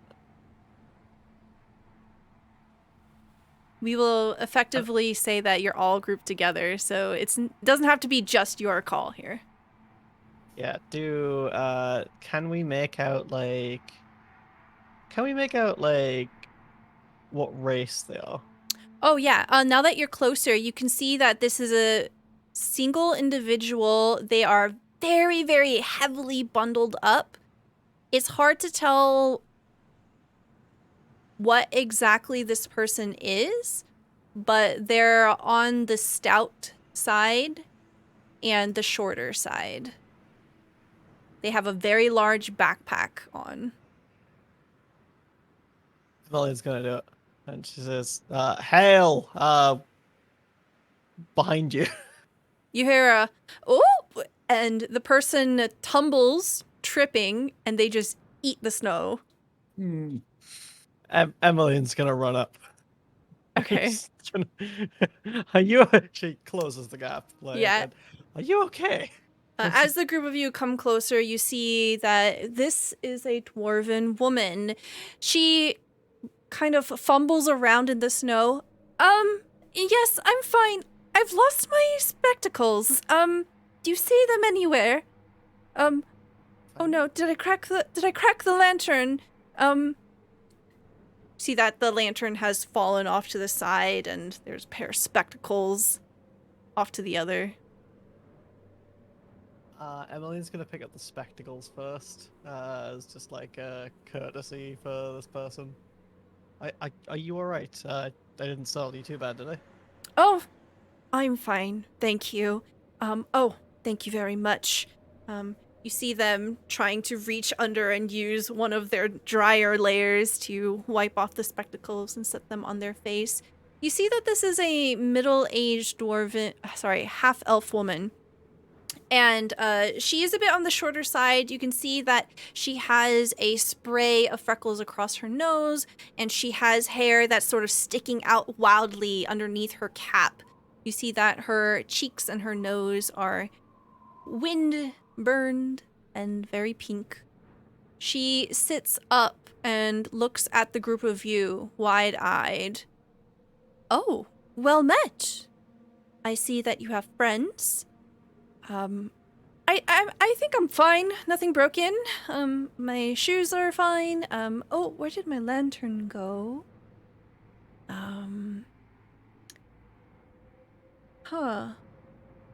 We'll say that it's tumbled down towards someone else. I'll get it and pick it up and bring it over. Oh, you are very tall. Yes, thank you.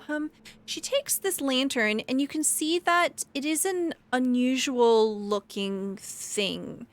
It is a hooded lantern that has a very distinct cutout on the front.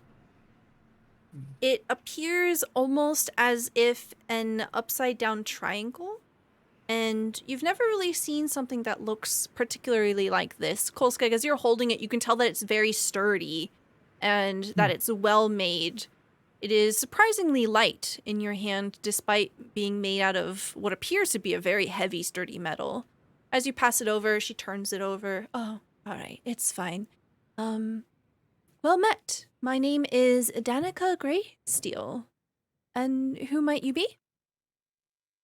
I'm Emmeline from Bremen. We are traveling just to Targus. Oh, Targus. I'm also headed towards Targos. Perhaps we can travel together? I don't see why not. Just ask the rest. Very I guess. well. Hello. Well met, Danica. I'm Hello. Lairnus. Hello, Lairnus. Hiya. Hi. Oh, That's what a that's feral little that- creature you've got with you. that's clay and marble. Hello, hello. Marble is harmless. She takes a step away.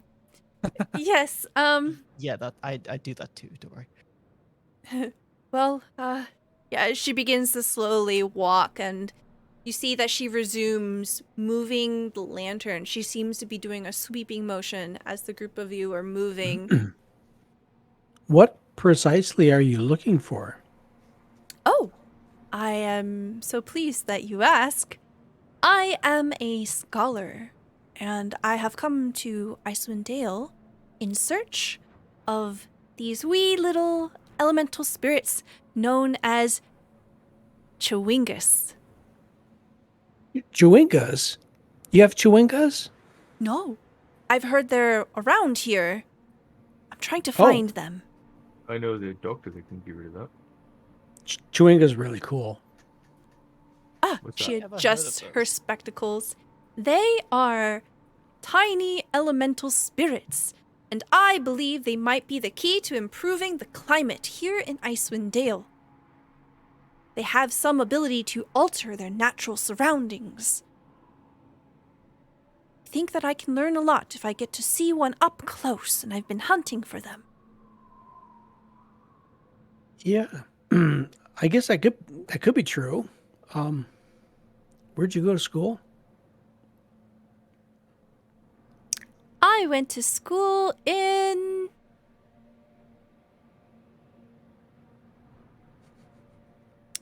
She'll say a big city name. Like, Oh, pretty okay. instantly. That's Stella not able to come up with something on the spot. Yeah, I've never been there. That's cool. Yeah. Yes, I've been traveling through Icewind Dale for some time now. I had made my way to Bremen in search of them. There are none there, unfortunately, so I'm heading out towards Targos now. So what do you think these ones will look like if we do see one? Oh, I do believe that they are squat little pine cone-like creatures. They are hard to miss once you do find them, especially with this, and she hefts up the lantern. Yes, do you have a question? What's a pine cone? A pine cone is a... It's a baby tree. Gotcha. She gives like an extremely...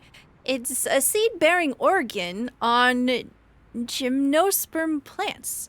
It is usually woody, ovoid to globular, including scales and bracts. She gets into a very scientific description of it. Can I just go and pick one up if we find one? And just hold it up to Kolskeg? A pine cone, there are no trees in this area That's whatsoever. exactly Yeah, why he's yeah, like, what's a pine cone? Oh yeah, he's never seen a tree. There's nothing but snow for miles in every direction. Oh yeah. With this lantern that I was very fortunate to acquire from my college, it should be able to help me locate them. So, what makes you think this fancy thing is gonna end the winter here? Like, Well, I don't know that it will end the winter, but perhaps through some research of these creatures, we might be able to work towards a solution. Or at least some way to improve the lives of the people here. people have been trying for years. The people themselves are the ones who make it worse for them. Well, I'm not ready to give up yet. So if we collect a whole bunch of these tiny little pine cone things in a jar, we could, like, use them to change stuff, right? Oh, well, they are very elusive elemental beings. I don't think they would take kindly to being jammed into a jar. But it's hard to say. I've never met one. Well, if we find one, what are we supposed to do then? Oh, if you find one, perhaps you could bring it to me. But they don't want to be in jars. Maybe one in a jar. Not 25. So no more than 7 in the jar. Excuse our friend here. He's his math is a little off. He certainly says 7 a lot. I think it's his favorite number. Yeah. Well, Yeah. well, I've been trying my best. I don't think I was really built for adventuring. It's been very hard moving between towns. Icewind Dale is very unforgiving territory. I can say that much. What makes you think that they're around here? Well, there's no record of anyone searching for them, and local rumors and myths give me hope. Someone has to try. Clay hangs out in a lot of taverns. Has he heard any rumors about like little tricksters or spirits or anything? That is definitely something you've heard of here and there. It is generally regarded as a dismissive sort of topic, kind of like, the tooth fairy or that kind of level of whimsy that is useless to people who live Elvish difficult fantasy. lives. Yeah, so it is considered something that most people ignore. But you definitely have heard here and there. This is something that's not totally foreign to you. Most of the people around here seem to think that stuff's fake. Well, that won't stop me. Are you a Fate believer? is a fickle thing right here. We don't really have a leader, but I admire your dedication. Thank you. What are all of you doing here? Well, I woke up a couple days ago in the snow, so We're just passing through. Oh, Hmm. I see. Well, perhaps you can help me. You can see, like, as you've been walking and talking, that some time has passed and Targos is now visible in the distance. You can see that there is a wall around the city. Sorry, around the town. It is still on the smaller side, but definitely more substantial than Bremen. Oh, I see Targos is near. Perhaps you can help me. I do think that I might need to rest. Might have hurt my leg a bit there in my tumble. If you are making your way past Targos, I could lend you my lantern. Perhaps I could hire you, to help me look for these spirits. That would be up to the rest of the group. We wouldn't need your lantern though, however. Much appreciated, but I have one of my own. I suppose we could try. We are in the middle of doing a task for someone, but sure, we can give it a go. But don't we need the lantern to see the spirits? Is yours She pats it. She says, "This is magical. This is a lantern of tracking. It is specifically engineered to locate elementals." You are a okay. smart one, aren't you? Graduated top of my class. I see. How well has that had you fare in the freezing cold? What was your name again? My name is Danica. Okay, yeah, Danica. Emmy. Nice to meet you, Emmy. She shoves a lantern over towards Clay. You can add a lantern of tracking to your inventory. Clay puffs out his chest a bit and strikes a pose with his hands on his hip and says, "Well, my name's Clay, and I'm the hero for hire." Thank you. I will give you 25 gold pieces if you can acquire a chewinga and bring it to me. I'll do my best. I have a private question for you, Stella, in DMs. Yeah. Okay. No. Okay, cool. So as the group of you are making your way closer to Targos, she gestures over towards the village and she says, Well, I'll be staying at the Three Flags Sailing Tavern. So the way the lantern works is it will glow green. It will be very obvious that there are elementals nearby, and as it is not turning green now, while we are approaching Targos, I guess there's none here. It can tell the whole town just from here? Well, it might be worth investigating closer, but usually it'll at least dimly begin to change. Clay nods I his have head an a bit. ability called Primeval Awareness. Uh-huh.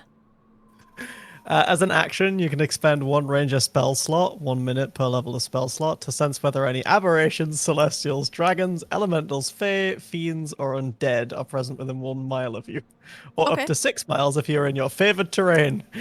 Wow, that's wild. Do you want to activate that? Yes. Okay. What does it look like as you cast this spell? As she's mentioning this, saying like it will glow green if you do anything. Emmeline just like kind of looks away for a bit, and you see like a swarm of like almost like fireflies, but they're actually butterflies glowing, just like go like zipping off of her and then flying off just. And like so far, you can no longer see the light, just in multiple directions. And if you're not looking at Emmeline during this, like you probably won't see it happen. But she's just sitting there waiting for a bit, like just mulling over all the words coming from Danica, and yeah, she is going to wait for them to come back because it's actually the butterflies that are checking for her. Yeah, so the butterflies sweep out, and however long it takes for them to return, they tell you that... Is it... Hold on. Okay, do to get you the full list. Still has to search 6 miles now. I have Yeah, to... this feature doesn't reveal the creature's location or number, is the thing. It just lets you know, are they here? I'm going to check if elementals are here. Do you have Somewhere to within choose a 6 specific miles, type, isn't- or is it like all of them? So the way that this normally works in D&D is it's normally all of them, and the DM gets to tell you which things are there. Okay. It's a lot like Um, the Paladin's Divine Sense. Okay. Hold on, I have Yeah. to look... I have to look up if this would... If this is considered Oh. a fiend. Hold on. A demon is behind you. It's close. yeah, that's just a dragon right there. Congratulations, you just now noticed the ancient white dragon that has been behind you the entire time. Do tieflings count as fiends? I don't think so. No, they do not. No, tieflings are humanoids. Okay. In that case, the butterflies report nothing. She has her hand out waiting for the butterflies to appear, just while Danica is talking. She like turns Mhm. back, and like Danica is still like going on about how all of this works, and she's just like, yeah, you're right, there's nothing here. Oh. Okay. Well, you'll know where to find me. I'm going to go find somewhere warm. Yeah, rest up. Where in Targos can we find you? I'll be taking residence up in the Three Flags Sailing Tavern. Clay nods. All right. Well, thank you so much, and good luck. Good luck to you. Good luck to you. Emmeline still has like one of the butterflies on her finger and just like flicks it off. Love that. Welcome to Targos. Yeah. Hey, what were those bugs? Sparks? The bugs. What were the bugs? Oh, that's just a ranger thing. I'm just finding stuff. They fly around and I can talk to them. You can talk to bugs. That's cool. I can talk to animals if I try really hard, but yeah. As you are approaching Targos, you see that it is encircled by a wooden wall. And the wall extends out into the lake, creating a sort of safe harbor for the town's boats. However, with the long winter, the water has completely frozen, and with it, a number of boats are trapped in the ice. You know that this sort of thing people have adapted around, and they just drag smaller boats out until they're able to reach the water that is traversable. You enter through the city gate and see that there are a number of buildings all around. Easily, this place has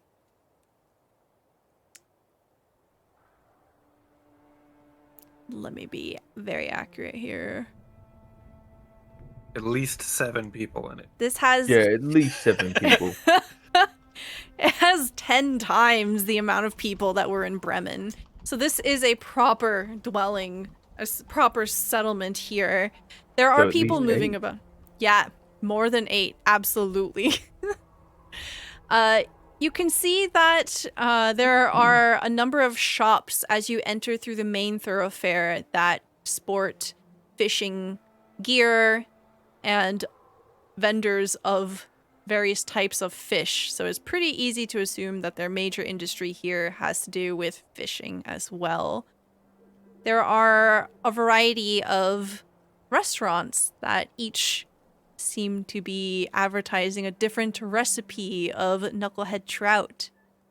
One is a braised knucklehead trout with dried rosemary. Another one is fillet of knucklehead trout over a bed of butter. There's another that is a fish and fish special where you have knucklehead trout sticks on a side of a knucklehead trout steak. As the group of you are making your way in, you can see that there are a number of signs pointing throughout. There's a sign that points towards the town hall, to the docks, and one that says the Luskin Arms. People move past you. They don't seem to stop for very long. You see commoners. You see individuals that are dressed in a motley of armor that carry themselves with the air of authority that perhaps they're militia. Absolutely not some kind of organized army of any kind. There are also a few individuals that linger in the shadows on the edge of streets. And those are the ones that watch you.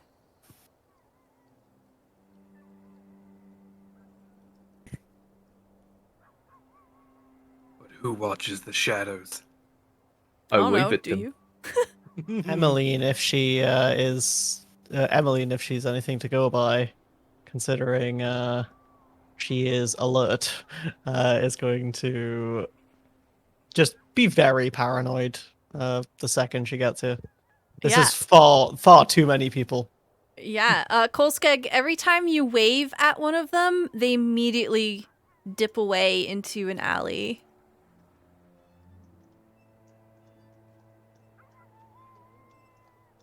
You think they want us to follow them, I mean? I don't think they want you to follow them. I think they want to hide. Okay.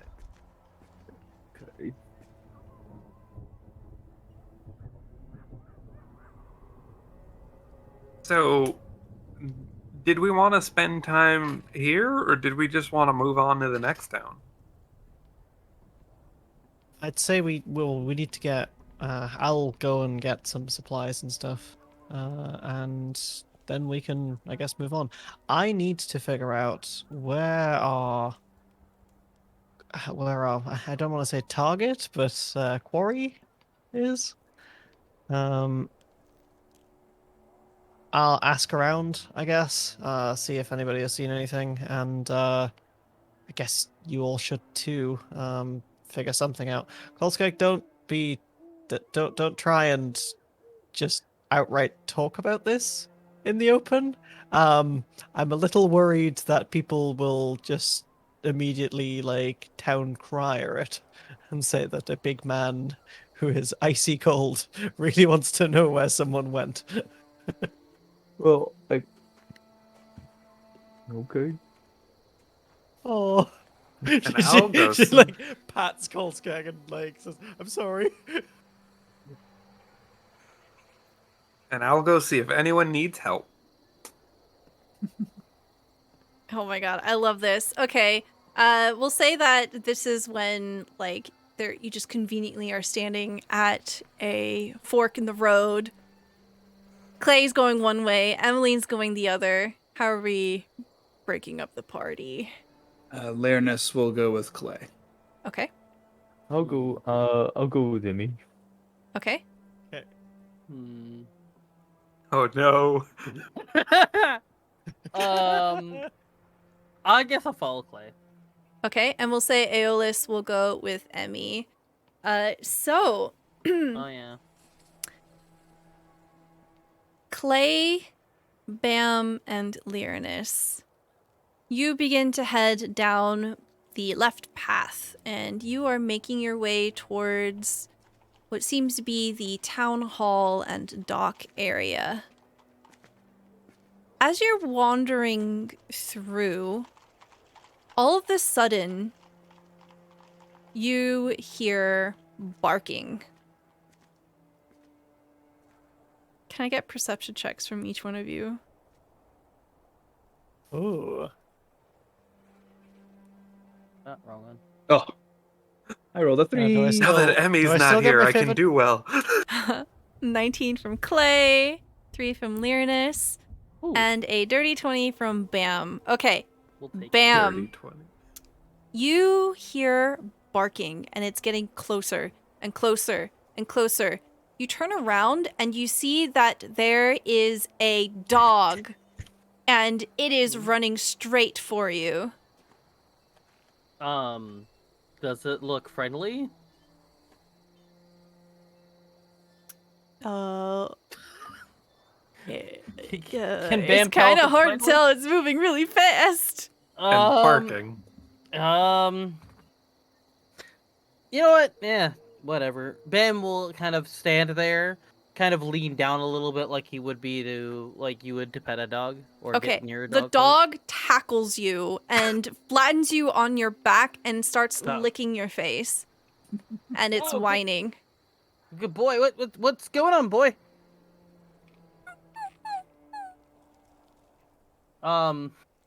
Can I use comprehend language for this?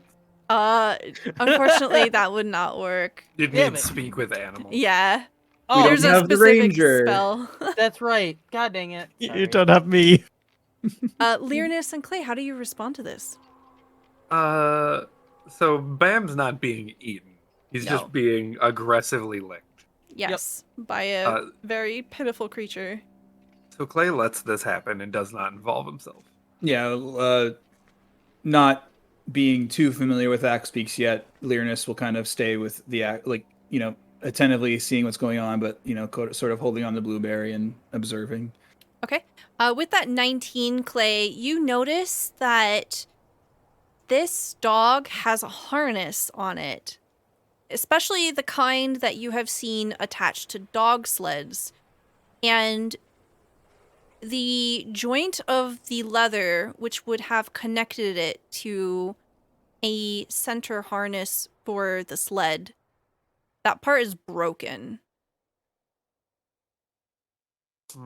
The dog seems to have escaped or broken free from something. And as the dog is licking you, Bam, it crawls off of you and it gently grabs your backpack and starts pulling on it. Bam will sort of take the nod and look at the dog and go, "Do you need me to follow you?"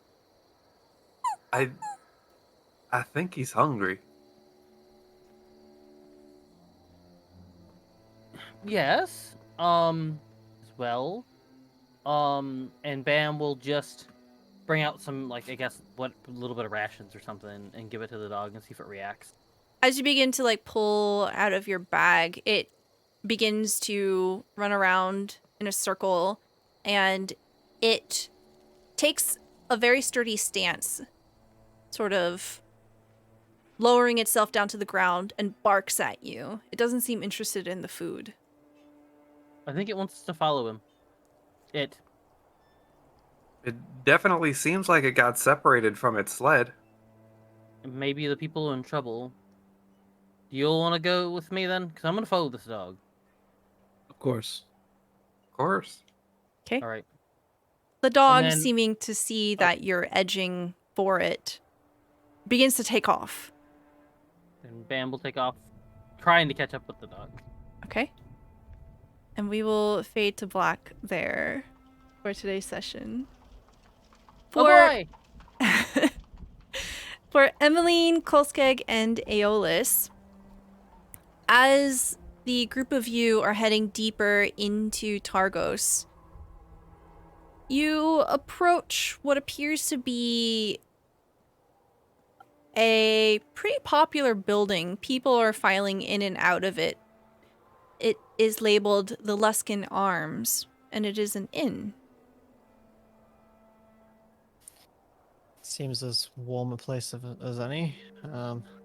Emily is shivering at this point. Like, it's only been a couple of hours, but she's still freezing. Oh, yeah. And she's gonna just head on, like, past it. Or, well, in it, really. Okay. Kolskeg, question, and she leans in, like, carefully. Do you drink? Do you eat? No, I haven't really felt the need to. Do you want to give it a go? I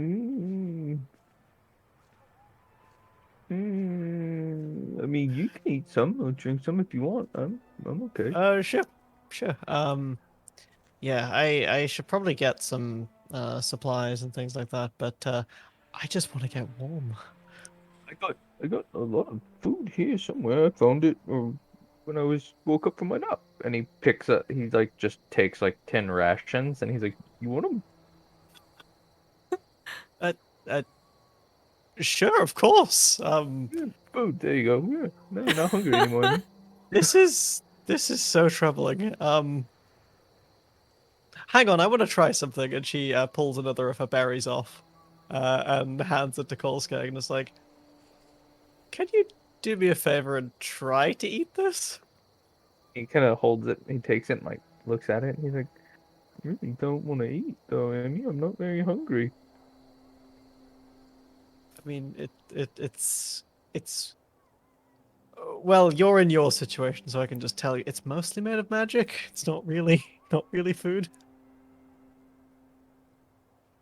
He kind of gently puts it in his mouth and holds it there for a second. It kind of makes this face.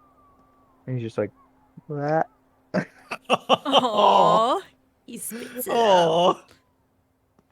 Oh, is Kolskeg like unable to eat anything?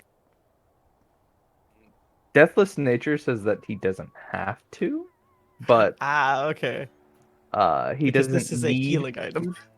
because he doesn't need food, drink, or to breathe. Technically speaking.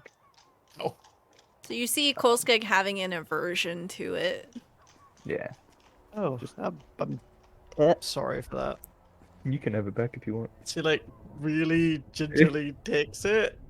I think as this is happening, you're kind of like halfway in the threshold of the Luskan Arms. Someone a little violently shoves past you, Emmeline. Roll me a dex save.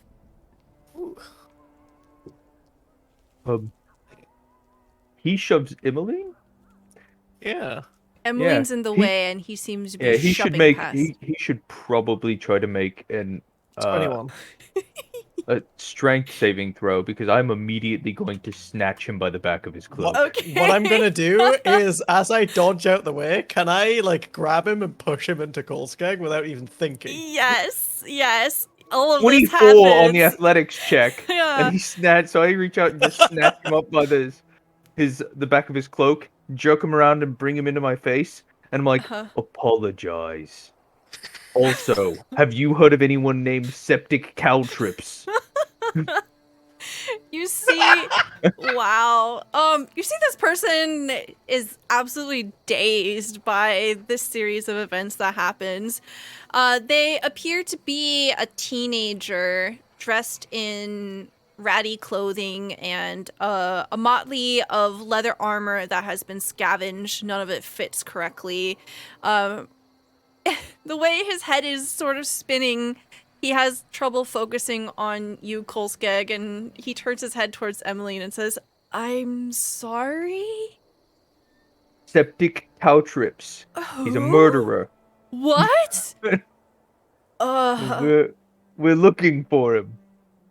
I That's don't not know. quite his name, Kolskeg, but close enough. I don't know anything. Listen, if you have questions, you should speak to Nerth. Who's that? He's the speaker. Please let me go. Why are you so cold? Say What's please. wrong with you? Say please and nicely. Please? Nicely. Okay. Drop him. Will do. The kid scampers off. Honestly, good work there. That was actually honestly well coordinated. You think we planned that? Yeah, it's like something about planning or something. Yeah. So we have to speak to who? We have to speak to the speaker. Did you get their name? It was Nerth. Sounds like Narth Yeah. to me. Yeah. Yeah, so we have to see Nath, and then we'll yeah, something tells me they're nearby. Do you want to go into the tavern first? Because you said you were cold to me. Honestly, at this point, I'm just more intrigued. They've been standing in the entrance this whole time, and she's not even gonna bother going in. You see, like, a number of people are death glaring as you're standing in the door, keeping it open. I would say that they do have something that sounds good. It says fish inside of fish. I don't know how they do it. That sounds like. I mean, there's probably an easy way of doing it. Is you take a fish and you put it in another fish, but like. Yeah, sure. We can stop by later. I feel like we'll end up staying the night here if we don't get a move on. Pulls the door But, shut yeah. behind. Yeah. As you Yeah, guys go Okay. along. as we're talking and walking along. All right. As you begin to move away, what direction are you headed? Ooh, so where are we right now? You're at the Luskan Arms.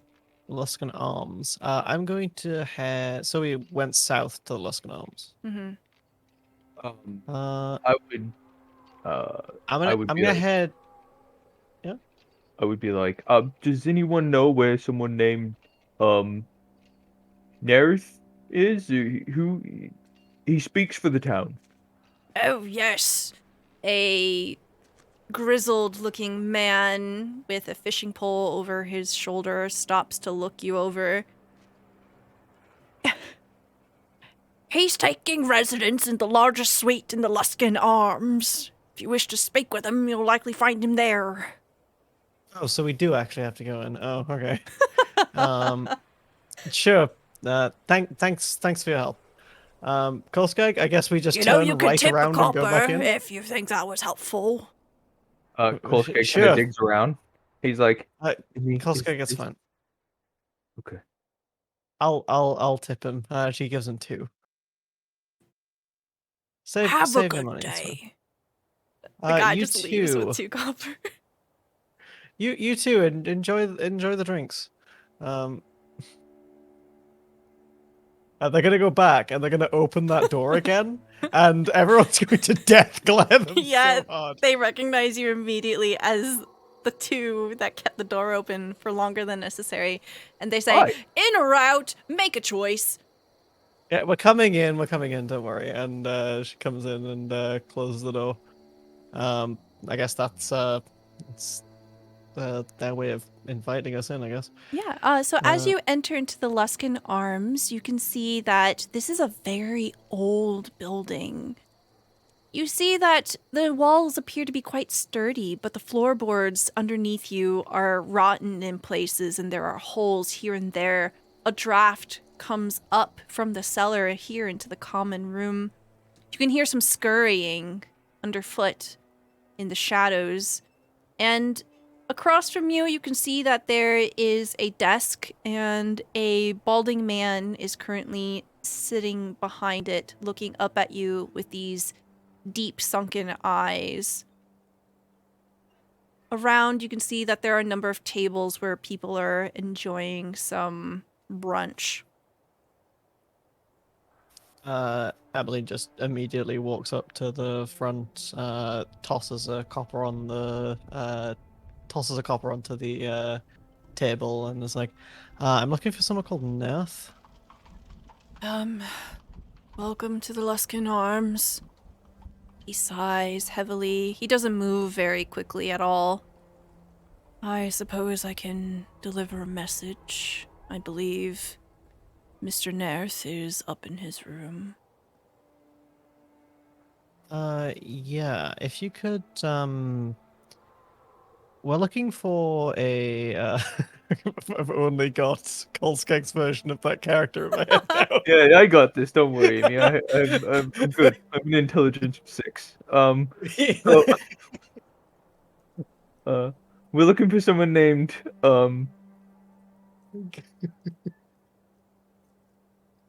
Septic Cantrips. Is this a joke? I believe that Mr. Nerth is a very busy individual. I don't think he No, would it's not a appreciate joke. this. He's not a good person. It's Sefak Caltro we're looking for. All right. I'll be right back. He sluggishly rises up out of his seat. And you can see that his shoulders are slouched and he slowly clambers up the stairs. And that is where we're going to end our session. Yay!